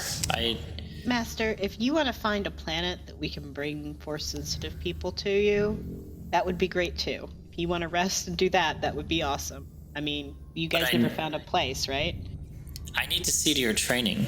What I would prefer is to allow you to conduct your business in Nar Shadaa, and then ask you to rendezvous back with me so that we can...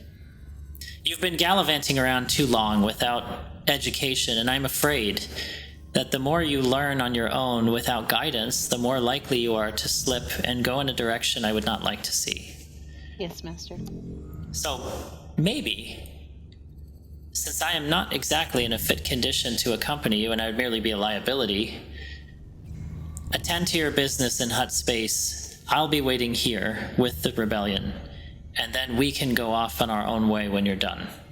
There are places I would like to show you, and not just you, I'd like to show the rest of your companions as well. But you especially, because sooner or later, I'd like to see you take the night trials, and I'd like to prepare you to do so. I try to keep a very stern, unemotional expression on my face. And say yes, Master.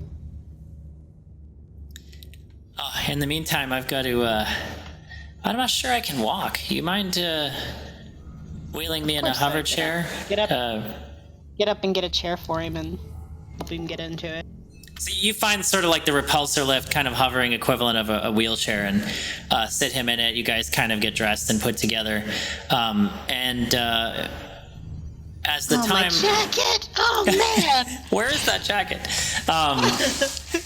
It has a few scorch marks on it, but it's still intact. It's got a hole right through the back of it from where I got critically shot. So over the overhead intercom, you hear sort of like a bosun's whistle type sound, and the intercom says, "All hands, please report to the assembly level. There is going to be an official address." So we'll go to that, I guess. Cool. Okay, so as everyone does, by the way, L3, are you and Remus going to... Ishwar's with us, right? He's in the bay, right? Ishwar's with you. He's been attended to... I'm assuming Ishwar could have overheard that entire conversation if he wanted to. Yes, he could have. I'm assuming I eventually have duties that I'll be called to, since I'm like an adjunct to the captain, or? That has not yet been decided, I guess. But you're attending an official officer's function, essentially, so that may become clear soon. Gotcha. Kip tells Remus, tell L3 everything that Kip knows, because Kip is only interested in gaining more insight into getting more data about L3's morphology. He does not care about his psychology at one little bit. Kip, you have an officer. You have not slept a wink the entire time. And an officer comes to collect you from your quarters and asks you to please walk with him, that you're required to be there. And he suggests that you clean yourself up quickly in the refresher. And as you do so, he stands there waiting, uncomfortably staring at you the whole time. Kip don't give a f***. He just washes his face and runs semi-damp fingers through his knotted hair.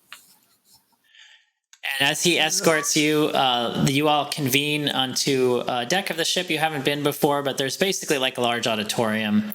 All of the crew are in their official uniforms, particularly the officers are in their ceremonial dress. You see Commander Straith up on the stage on a dais, and there are chairs for each of you on the stage as well. You're all in your normal attire because, of course, you're not military personnel. And you take a seat on the stage, and as you survey the auditorium around you, there are a lot of empty chairs, essentially. So, just a cursory glance across the room, maybe 30% of the crew is not accounted for. But, it's still a large assembly before you. And there's a call to quiet as Commander Straith, the lights kind of go down a little bit. The guard in the edges of the room stand at attention. And the light, sort of a spotlight type of thing, kind of goes on to him. And he begins to address the crowd as everyone sort of like falls quiet. I'm going to kind of... can we find a place to stand over by Tyrus and other party members? What do you mean? Like the rest of the party? Oh, you guys are all actually seated together. There's like we're special... not on the stage though, right? You're on the stage. There's special chairs. Yeah, I'm not going out there. I'm just gonna hand Master Nouen off to Ishwar and dip. Hell no, you're not putting my face on a freaking rebellion poster and having the Empire after my ass. No, thank you. Nobody's in danger. Nobody's gonna die. I'm gonna go sit on the ship. They already. So your character does not want to be present for this? No. At the minute there's like a stage thing involved, Jinsa is...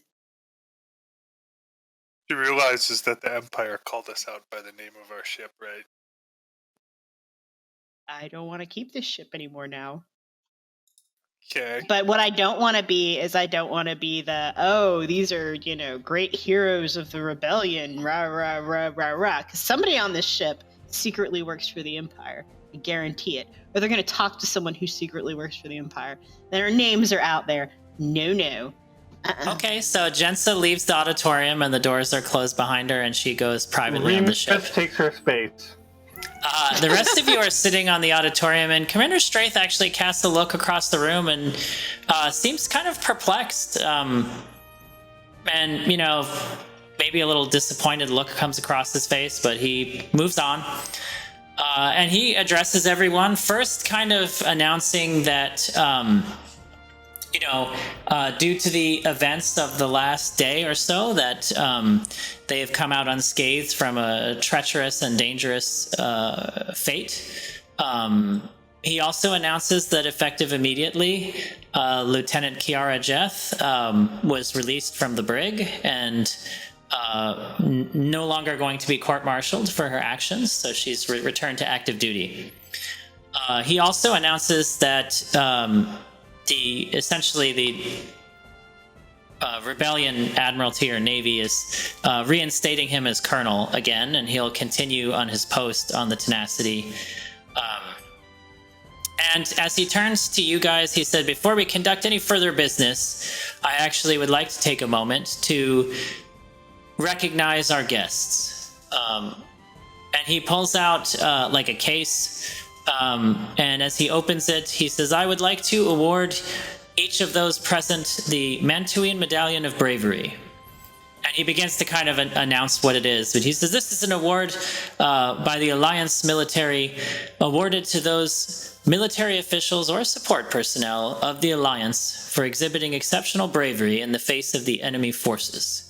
Recipients have been distinguished by their exceptional and meritorious service to the Alliance, demonstrating courage under fire.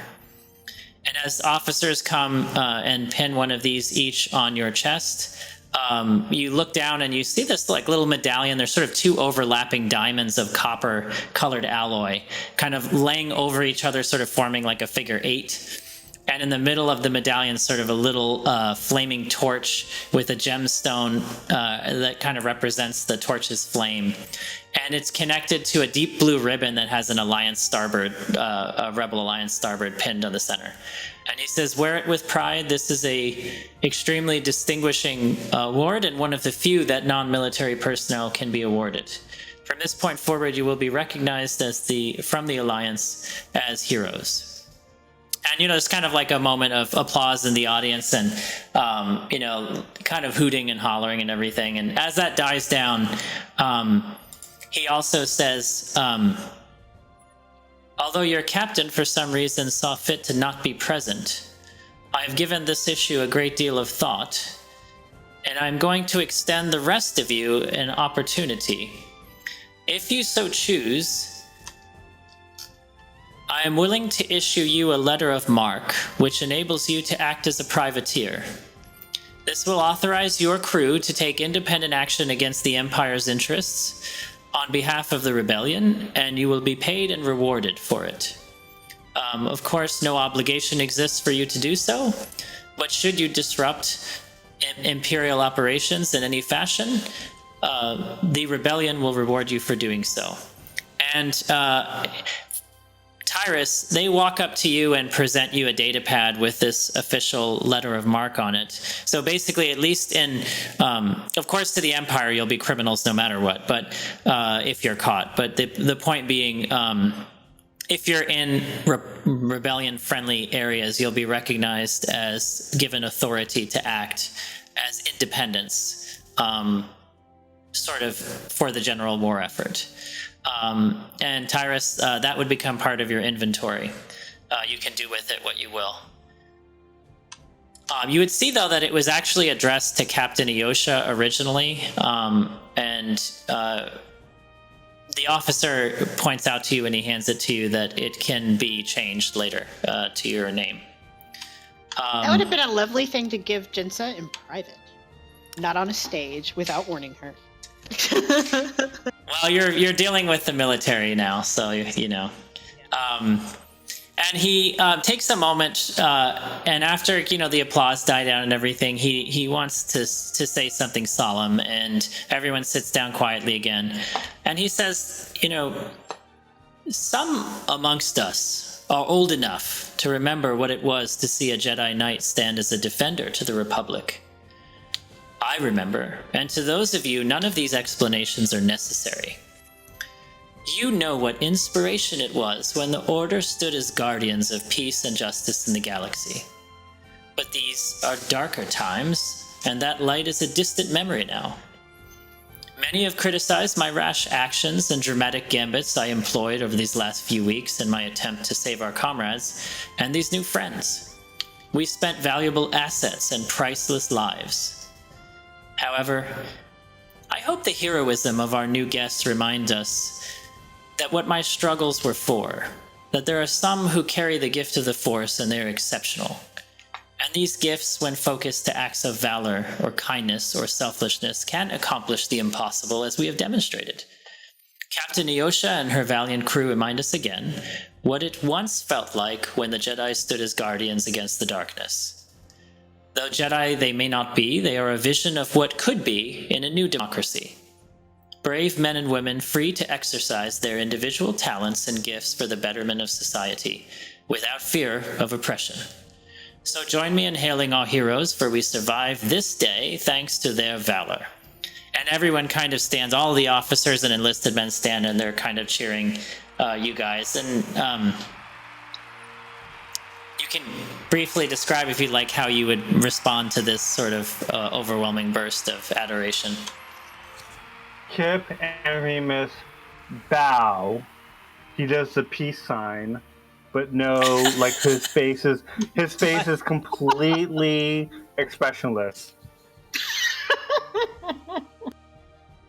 L3 just remembers that he is not invited on stage and records this for later time. Future bitings. Bior, what about you? I just give a nice, long, deep bow. Does he have the pipe? Yeah, are you smoking the pipe right now? He's smoking the pipe. As soon as I stand up, I whip it out. And the pipe. And the pipe, too.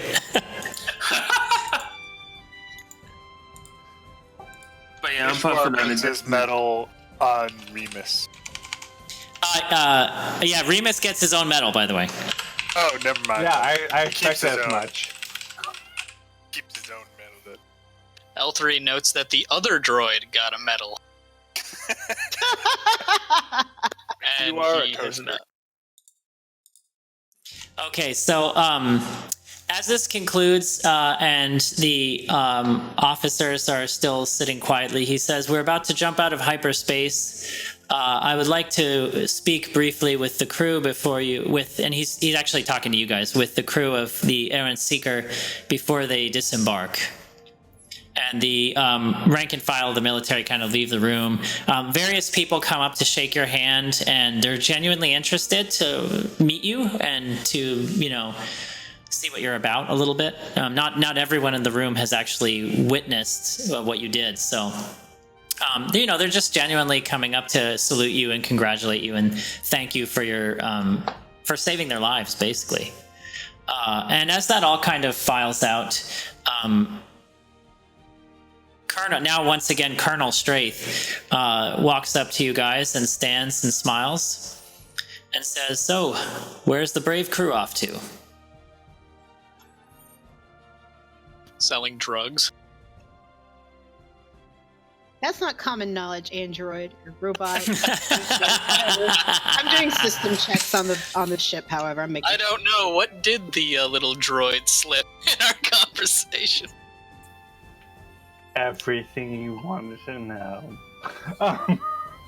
Tyrus, go ahead. Oh, go ahead. Well, I was going to say, Remus would, because Remus is not an extension of Kip. He's actually his own person.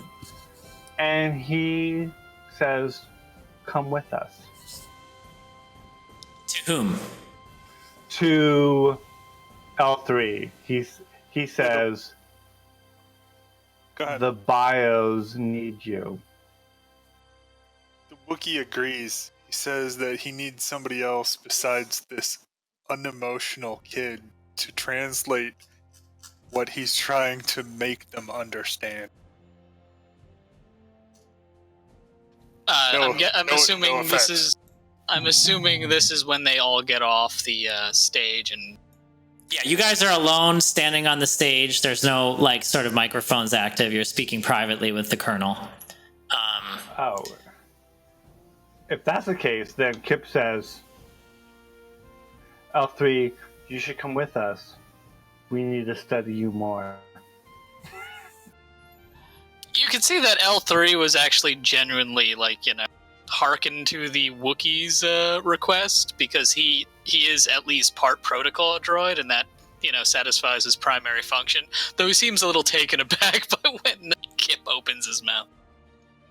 So Kip the has no Colonel, clue that you're taking it back. His the little Colonel eye kind dilate. of like looks over to L3 and he says, "L3, do you wish to stay with them?" It feels parallel to my primary programming. It is my desire. I'll allow it. We have adequate droid coverage on the ship, and frankly, I am invested in seeing the rest of you succeed. I was hoping to speak to your captain. Where did she go?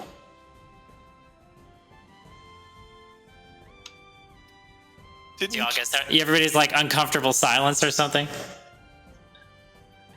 Jinsa would have told Master. I would have whispered to Master Nouen, I don't want this kind of fanfare or the target that it puts on my forehead.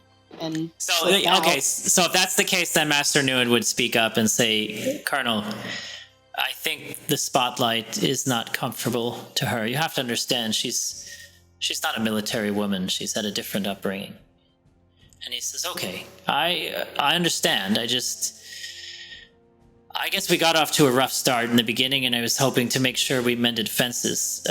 We had until he tried to yank me on stage. He looks to Master Nouen and he says, "Graydon, forgive me.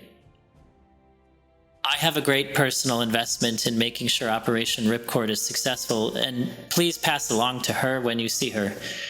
I was going to tell her this in person, but I am willing to invest Rebellion resources in helping you guys finish that goal. Perhaps not as a military operation anymore, because I don't really see a future in that, but as an adjunct operation, perhaps you could assist them in rescuing the Force sensitives you can and developing an outpost. And the Rebellion is willing, at least under my particular subcommand, to issue resources and assistance where possible. Please understand, not all members of the Alliance feel this is an important objective, as we're sort of scrambling for survival at this moment, but I think it's important, and seeing as how I am once again in a position of authority, consider me an ally. I am issuing you L3 under official directive by the Rebellion to assist your efforts wherever possible. Please keep him safe and use him well."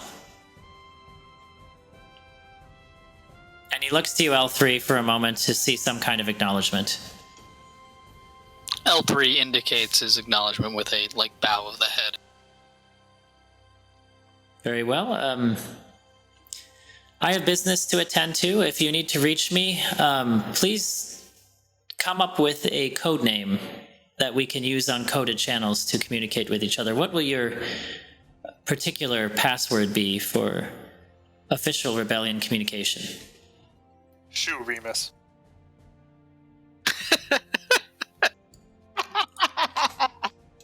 If no one else is speaking up, that's it. I'm not Remus? there. Margaret. Newington should be there. I have no clue what you're choosing, so whatever. I was expecting a private office meeting, not a military parade. You guys want to pick a code word that you can use to... Your team will basically be known as this for them when you're communicating with the Colonel and any Oh, others. it's like a call sign? Oh, I had some great it's, ones. yeah. but, What's your call that's sign so botched that now. you know they'll be able to, you know, this is already be your clearance to speak over coded channels and with the Labyrinth. very well. Oh, I was joking. Too late. Everyone else. Okay, Labyrinth is good. Very well. It's fine. Labyrinth is your code Because we name. think about it too hard and we'd do something punny, and then somebody in the rebellion would be like, well, you idiots named your code name after a pun about Jedi. You know, that's how that goes. So in any official communications with the rebellion, or specifically related to this initiative, you will be codename Labyrinth. He salutes you guys, and he thanks you again for your exceptional investment in the lives of his crew. And he indicates your ship is cleared to take off at the earliest convenience. And he salutes you as well, L3. L3 would perform a salute back. Very good. So you guys are free to do as you wish. Remus is chatting with L3. Wow. I'm making preparations to go, and as soon as I see I'm not in cargo alone anymore, I'm going to go over the party comms and say, is anybody with Master Nouen? He's like that grandpa that just wanders off and you don't know where he went. He's still sitting in his hover wheelchair right next to you guys on the stage of the auditorium, since nobody's moved yet. Wait, you mean Nouen is hovering in a wheelchair? Is that what you're saying? Yeah, he's in a repulsor lift wheelchair. Okay, got it. Yeah, Got it. Okay. Tyrus, are he's you Professor still with Xing Master right Nouen? next to you. Got it. I'm Tyrus, sorry, Jensa, what? are you still Nouen? Master Nouen? Am I still doing what, Master Nouen? Are you still with him? Of course. Oh, let's get everybody on the ship so we can get out of here, but he's not coming with us, so we should probably say goodbye to him. Oh, by the way, as a GM aside regarding the mechanics of the letter of marque, any particular in the course of your adventures, should you frustrate, stymie any official Imperial operations, capture any ships or prizes, you have the ability to be rewarded for them financially by the rebellion. Sweet. Specifically the holders of that mark. In other words, that's your clearance to receive your payment and things like that, so don't lose it. I didn't get mine, so. Nope, there's only one, and actually Tyrus is holding it on behalf of all of you. Como? Yes, it's in your inventory. It's called a Rebellion Letter of Marque. That's your official authority by the Rebellion to act as a privateer. Oh. Ooh. So, Well, we should probably keep that in the glove box. Okay, so Jess is getting the ship ready. Any other business before you embark? Are we allowed to my- take... Go ahead. I sorry, would like to talk with everybody and Master Nouen before we go. I'm saying over comms, basically. But before we go, Victor being indisposed, do we have the opportunity to find more about the lease on the small property?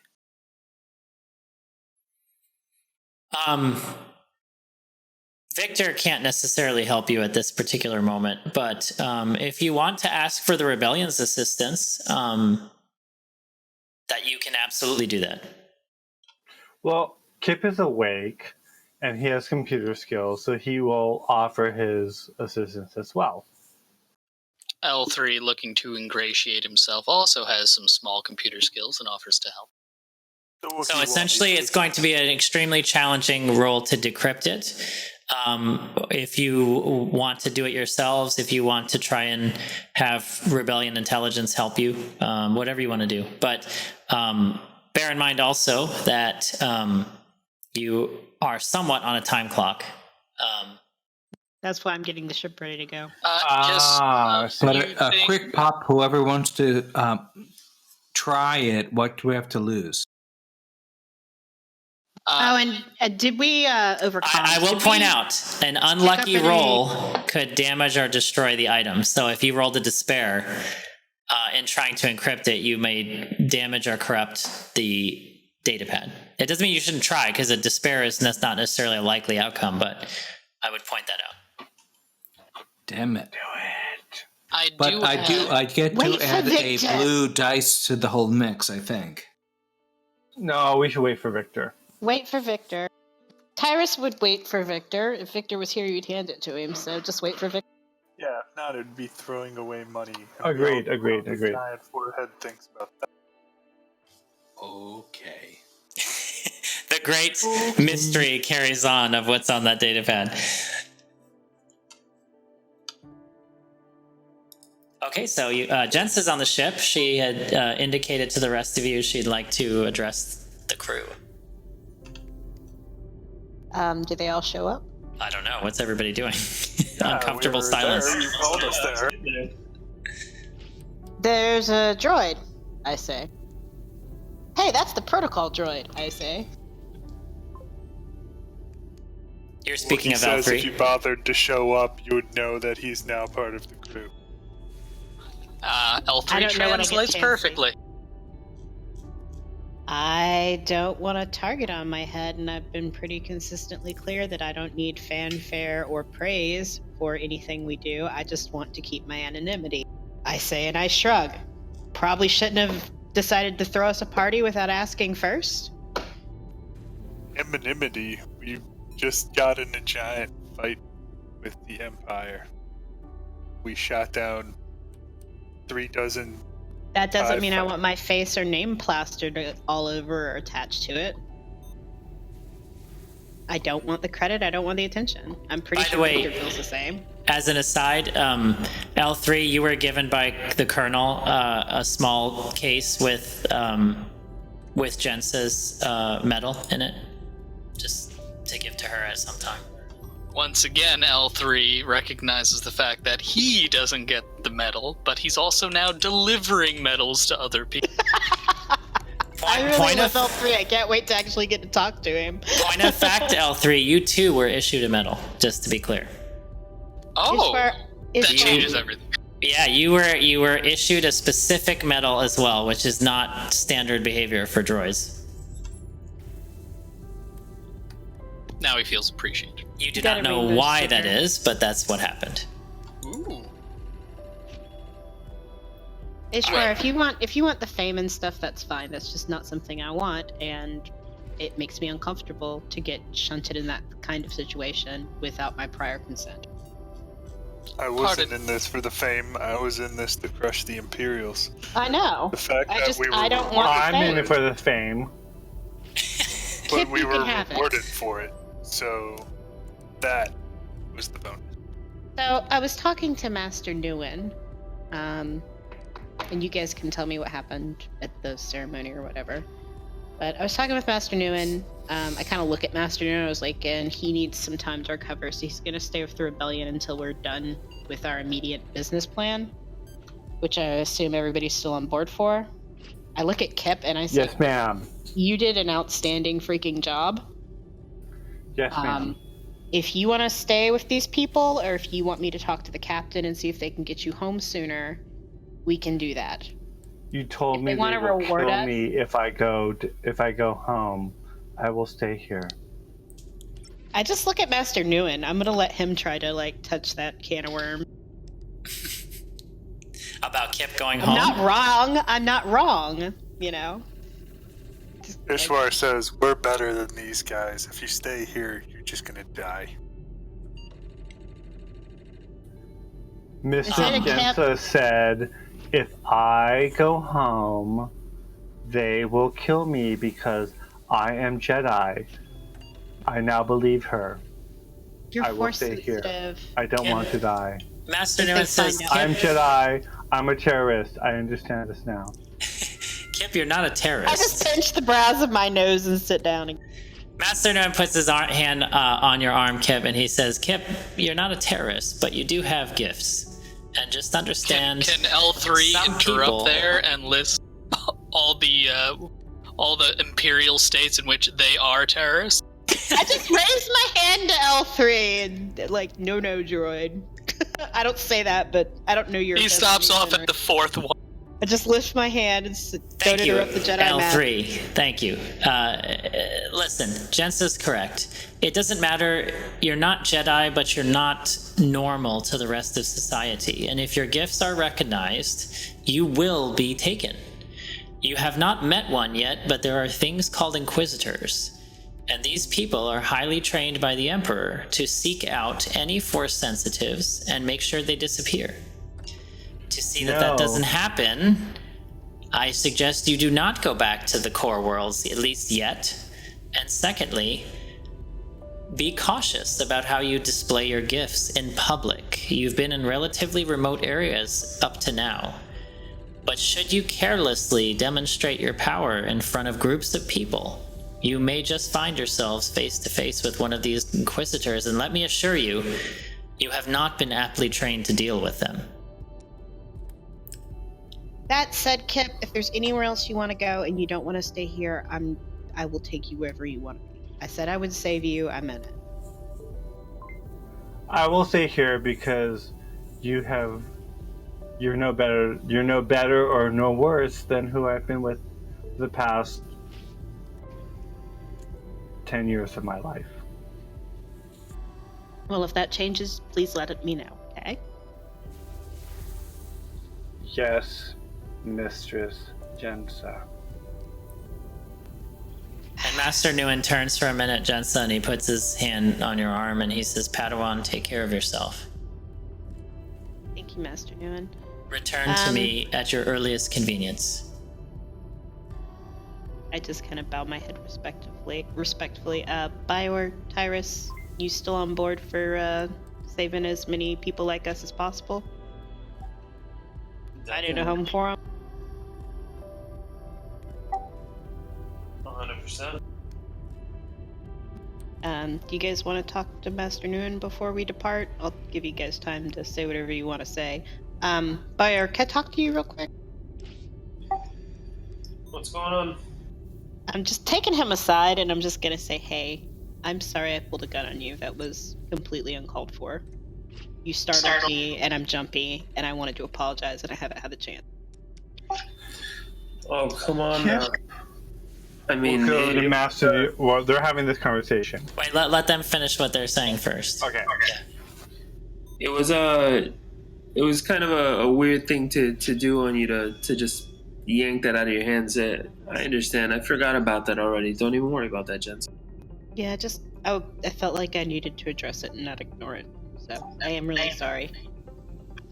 I appreciate you it. and Tyrus and Victor and Ishwar are like the first people I've really connected with in a long time, and I'm not used to having friends.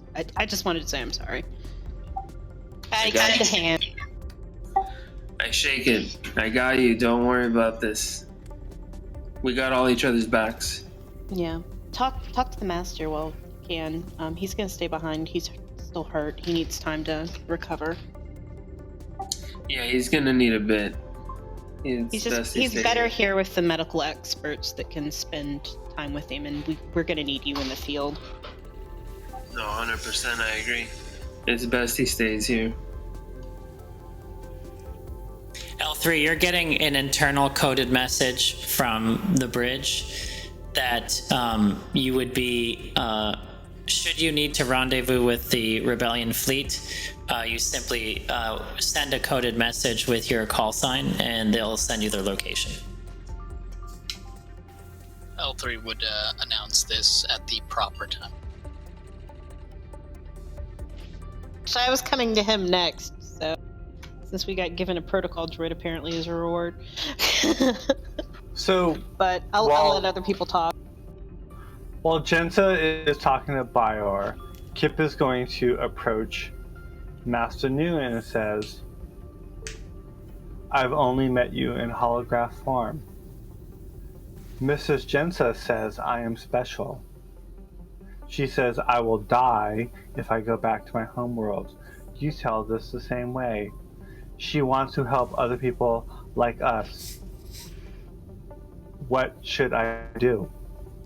Everyone has always used me. I know this. I am not stupid. What should I do? Kip, the question will come. What will you want to do? You won't always define yourself by what you can do for others. And when you find your own path, I'll do what I can to help you actualize it. But I can't tell you what to do with your life. Otherwise, I'm really no different than everyone else who's come before. The Force will tell you what you are supposed to do. Just be ready to listen when it does. So listen to what I feel. Unless those are bad feelings, then don't. You have felt things, haven't you? You felt a power that you were not familiar with before? Yes. And I'm willing to bet it Earlier happened on, under duress, yes? Yes. Earlier on, I felt a need to help others. I listened to what Jagasan told me to imagine a river. And either I am the river who is coursing through, or I am the banks that control the river. And when I fixed the drive, I felt I was controlling the river. But sometimes I want to be the river. Well, I can tell you that what you felt before, you are going to feel again. And if you need guidance, please seek me out.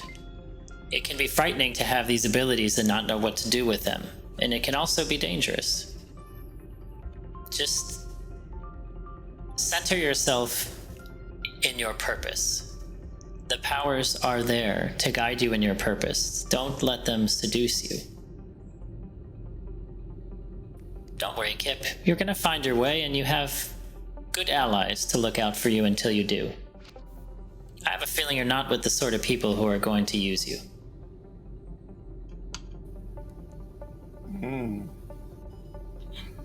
Okay. I trust you, Mr. Nouen. Alright, Kip, you guys get going. It's still a ways to Hutt space. And one more thing. If you find that Krayt... Iris, did you want to talk to him before we leave? Just reminding Scott. He says if you happen to find Krayt, try and find out what he intends to do with Dr. Bendix. You have his device, which is great, but it disturbs me that he has such a particular interest in the individual and his mind. This droid is obviously someone who collects technologies and enhances himself with them, so I have a feeling his goals are nefarious, and I'd hate to see the gifts of Dr. Bendix used for whatever horrors he can conceive of. We're gonna rescue him, Master. Don't worry about it, and probably dump the droid's memory banks before we kill it. Scrap it. Yeah, take his chassis for me too. I'd like to say hello. We have something special in mind for him. He wishes you all goodbye and disembarks the ship. Bior, did you want to talk to him before he left? I'm good. Is Scott still with us? No, he had a computer issue. He's trying to reboot. Aw. He should have the opportunity since he is obviously his character's feeling lost. But anyway, Lido, correct? Right? That is a designation I am known as, yes. You've been transferred over to us? By the reinstated colonel, that is correct. What are your specifications? Protocol, analysis, warfare. Warfare. Correct. I was an adjunct to the captain and now colonel, and I am familiar with the tactics and combat specifications of multiple species within the galaxy. What are your specific specifications? General tactics, knowledge on culture, weaknesses, probable forms of attack.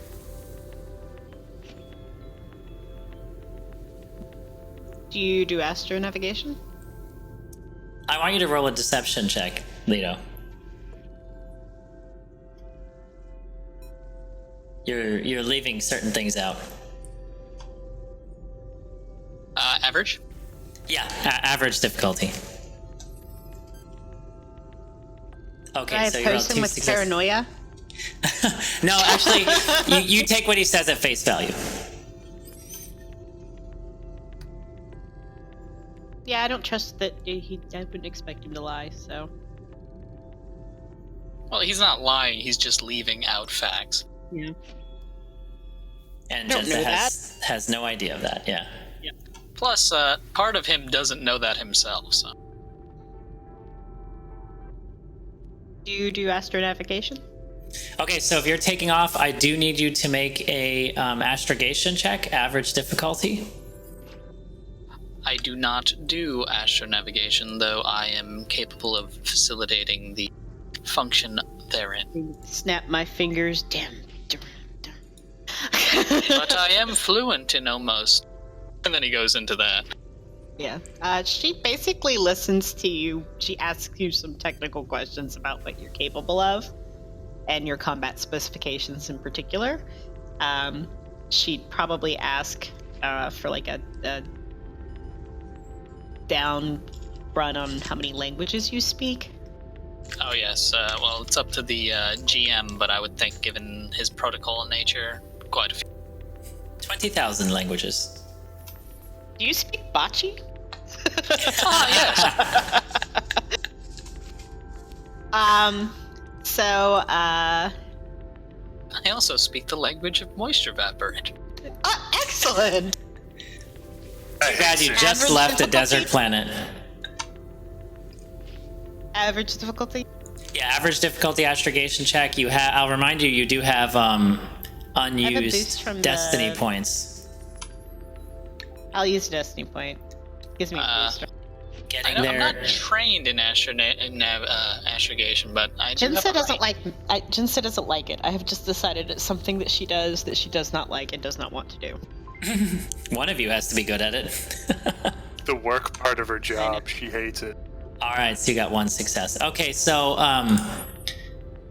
by the way, the number of successes you get determine the We're speed. dropping off the spice first. We're paying for Master Nouen's medical bill, so I never have to look at Buttface again. Buttface, as you call him, or Shuck Rodank, the pharmaceutical specialist. Also sounds like Buttface. Rodank sounds kind of butt Shuck oriented. Rodank, you old Buttface. He actually, when you send out a message via his HoloNet address, you get a reply that he's en route to Nar Shadaa and he'll meet you there in the starport. Alright, well, I'm dropping his package off. Not to him, right? No, he's picking it up from you in Nar Shadaa. I thought we picked it up from him. You did. He wants it. So he paid us to Deliver it. drugs and deliver it back to him? Yeah, that makes sense, actually. I guess he's worried he was going to get searched. Yeah. You don't know. Great. This just doesn't make me feel good. Or God he damn was it. If this testing you. spikes up, it's You're not an sure ordeal. what was going on with that. God damn it. This is going to turn into something. What? You've got just I'm because going to immediately assume something terrible's happened. I'm going to search the force. What's going on with the spice? I'm going to use my foresight. just because you're becoming a fantastic drug runner doesn't mean that that's a bad thing. I haven't gotten to run any drugs yet. Everything keeps going wrong. Well, they haven't been confiscated and you haven't been caught. It's like so. an unlucky rabbit's foot, a rabbit's anchor hanging around my neck. Albatross. He's totally. Jensen thinks he's bad luck. She's crashed two ships and had to jettison the crew of another one on every single time she's done something with Victor. There's been some kind of horrible end to it. So I'm going to use my foresight. Okay, so roll me a forced check, please. You have what? 2 force rating? Yeah. Yeah. Yep. 3.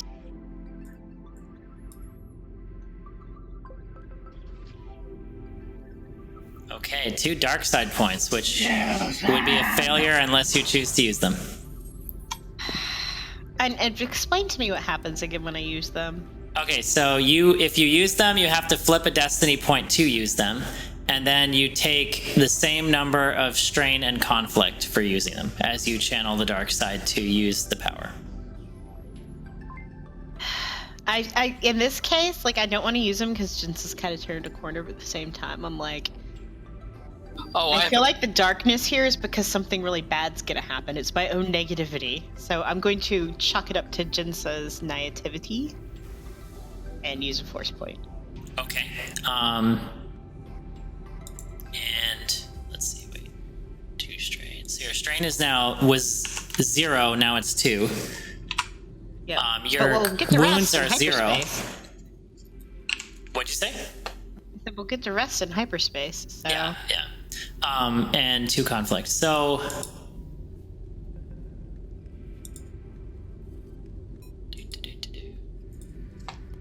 Besides, I don't get to move up the light side unless I get conflict, and surefire way to get conflict is to use those dark side points.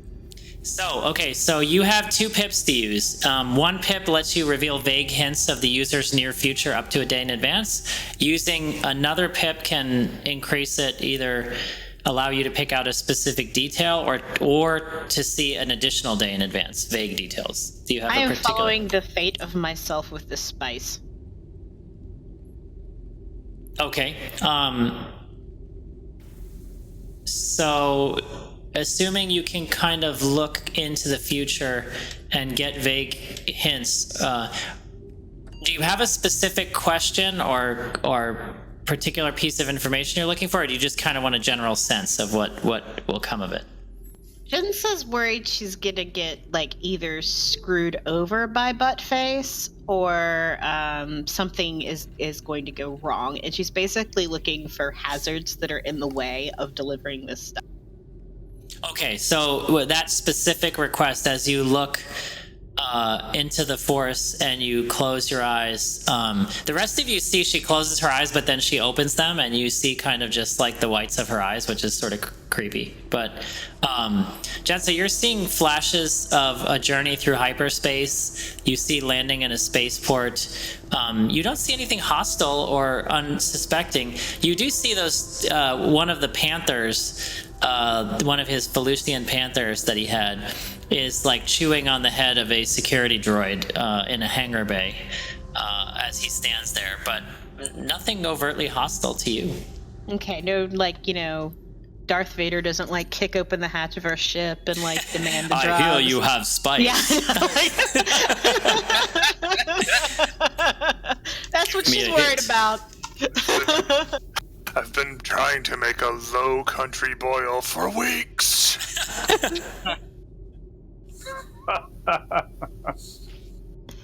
All right. I'm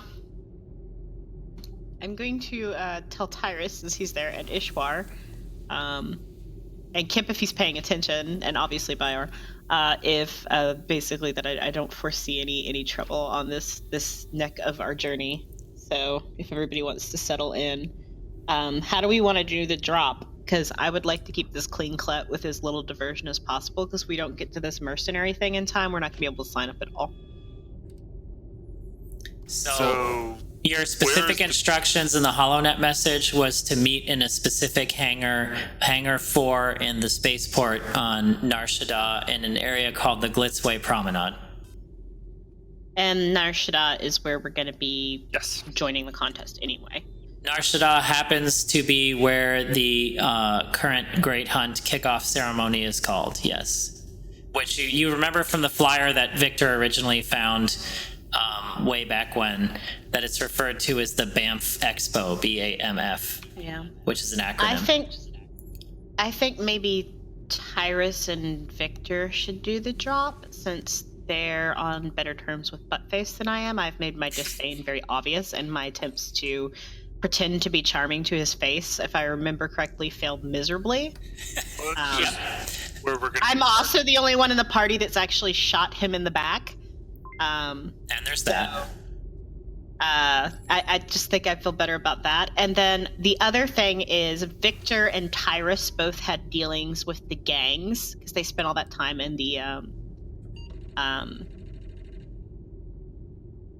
casino on Dumpster Moon. So we've already talked about the fact that nobody in those gangs that would be here for this thing would recognize Jinsa necessarily. Or they'd be a lot less likely to recognize Jinsa. So I figure Ishwar and I, and whoever else wants to come with us, can go register the ship for the contest. Maybe us and Bior, or however we want to do it. Yeah, man.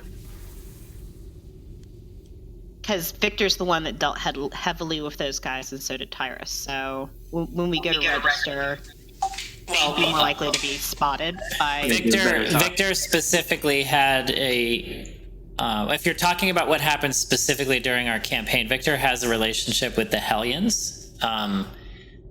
There's not necessarily any guarantee that those particular faction will be in Hutt space. Now, if you're speaking about Victor's past or character background somehow, maybe he does. But no, I I'm don't just know. talking about like the mercenaries in general.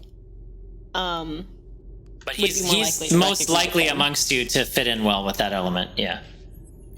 Yeah, but I'm just saying, just when we go to register, it'd probably be better to do it that way, and that way Victor and Tyrus can go drop off this package, quote unquote.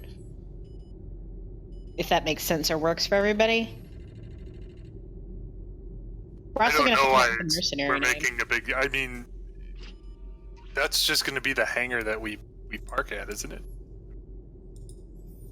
Well, I mean, customary procedure is to just request clearance to land. They tell you where to land. At least you know where to find him in the Okay, spaceport. yeah, whatever. Yeah, that's whatever. true. We don't have to make a big deal of it. Oh, I just don't want to see I'll butt face. She doesn't want to have to look at the butt then face. Don't. Yeah, well, yeah, I'll escort him. So if we're all good, then there's nothing else we need to sidetrack with. I say we book it. All right, so you request I'm gonna clearance call to my leave. my blue boyfriend and leave him a message about the whole, asking if he knows any tailors, since I had a blaster pierce through the jacket he gave me. Okay, after you guys take off, you can send out a message to Geleth and see what you get back. So you request clearance to land. The Aaron Seeker kind of gets ready to leave, and Jensa pilots away from the rebel ship Tenacity, and you've already set a course for specifically Nar Shadaa. I'm going to put up for you your current known galaxy map.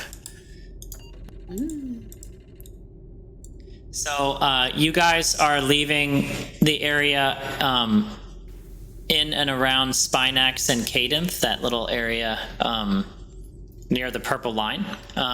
You're going to be heading along the purple line eastward and then connecting to the smaller hyperspace lane that leads all the way through Cymernth and Bunta and Klatooine all the way down to Nar Shadaa. Oh, there's a lot of it's blacked out. It is. Places you don't have star charts for or have not explored. So where's Nar Shadaa? I don't even see it All on the the way map. on the right. Oh, zoom. Far right. Yeah. Yeah, the map's too big. It went off the screen. If okay, yeah, you may have to scroll. I have it zoomed in on that. I see it. And you get ready to jump to hyperspace. Where are we currently? I heard you say Klatooine. Spinax and Caddith, which is like south of Mon Calamari by the purple line. Oh, got it. Okay, yes. I see that. So, as you guys go in hyperspace to Nar Shadaa, kicking off a new chapter in your adventure, I think it's a great place for us to stop for tonight. We'll pick up next session as you enter Nar Shadaa, and you can come up with your specific plans. Just a big picture. Of the mercenary game. Yeah, so just a big picture reminding of the threads, and I don't like leading you guys like by the nose too much, so there's going to be various things you could do, and you can just choose what you would like to do. So big picture. Yeah, I'm kind of happy we're out of the grindy beginning, because I'm ready to kind of like. Yeah, you're out of the initial questing zone for sure. Now you're hitting like the developed part of space at least. So, big picture things you're going to be doing. Number one, the major overarching goal is to enter the Great Hunt. Most specifically for those who are newer to the campaign, it's the one clue you had from pretty much your only arch enemy so far that's where he was headed with the. Dr. Bendix, who was essentially a prisoner that you guys have been chasing for some time unsuccessfully. But this malicious droid was, for some reason that you guys don't understand, heading there. So you guys are entering and heading to this contest specifically to get information on him. There is a few plot lines for each of you that you could kind of look into. Bior with Mr. Duquesne. Tyrus has various things going on he could look into here, as does Victor. So, as we start the next session, just kind of take it one moment at a time. I will tell you, you will arrive in time such that you'll have a full sort of day to explore, conduct business, and such before the opening ceremonies of the Great Hunt.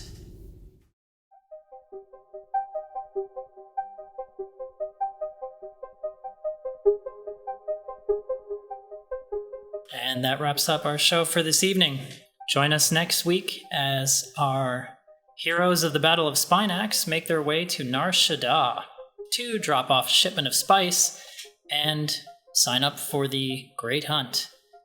Have a great week. We'll see you soon.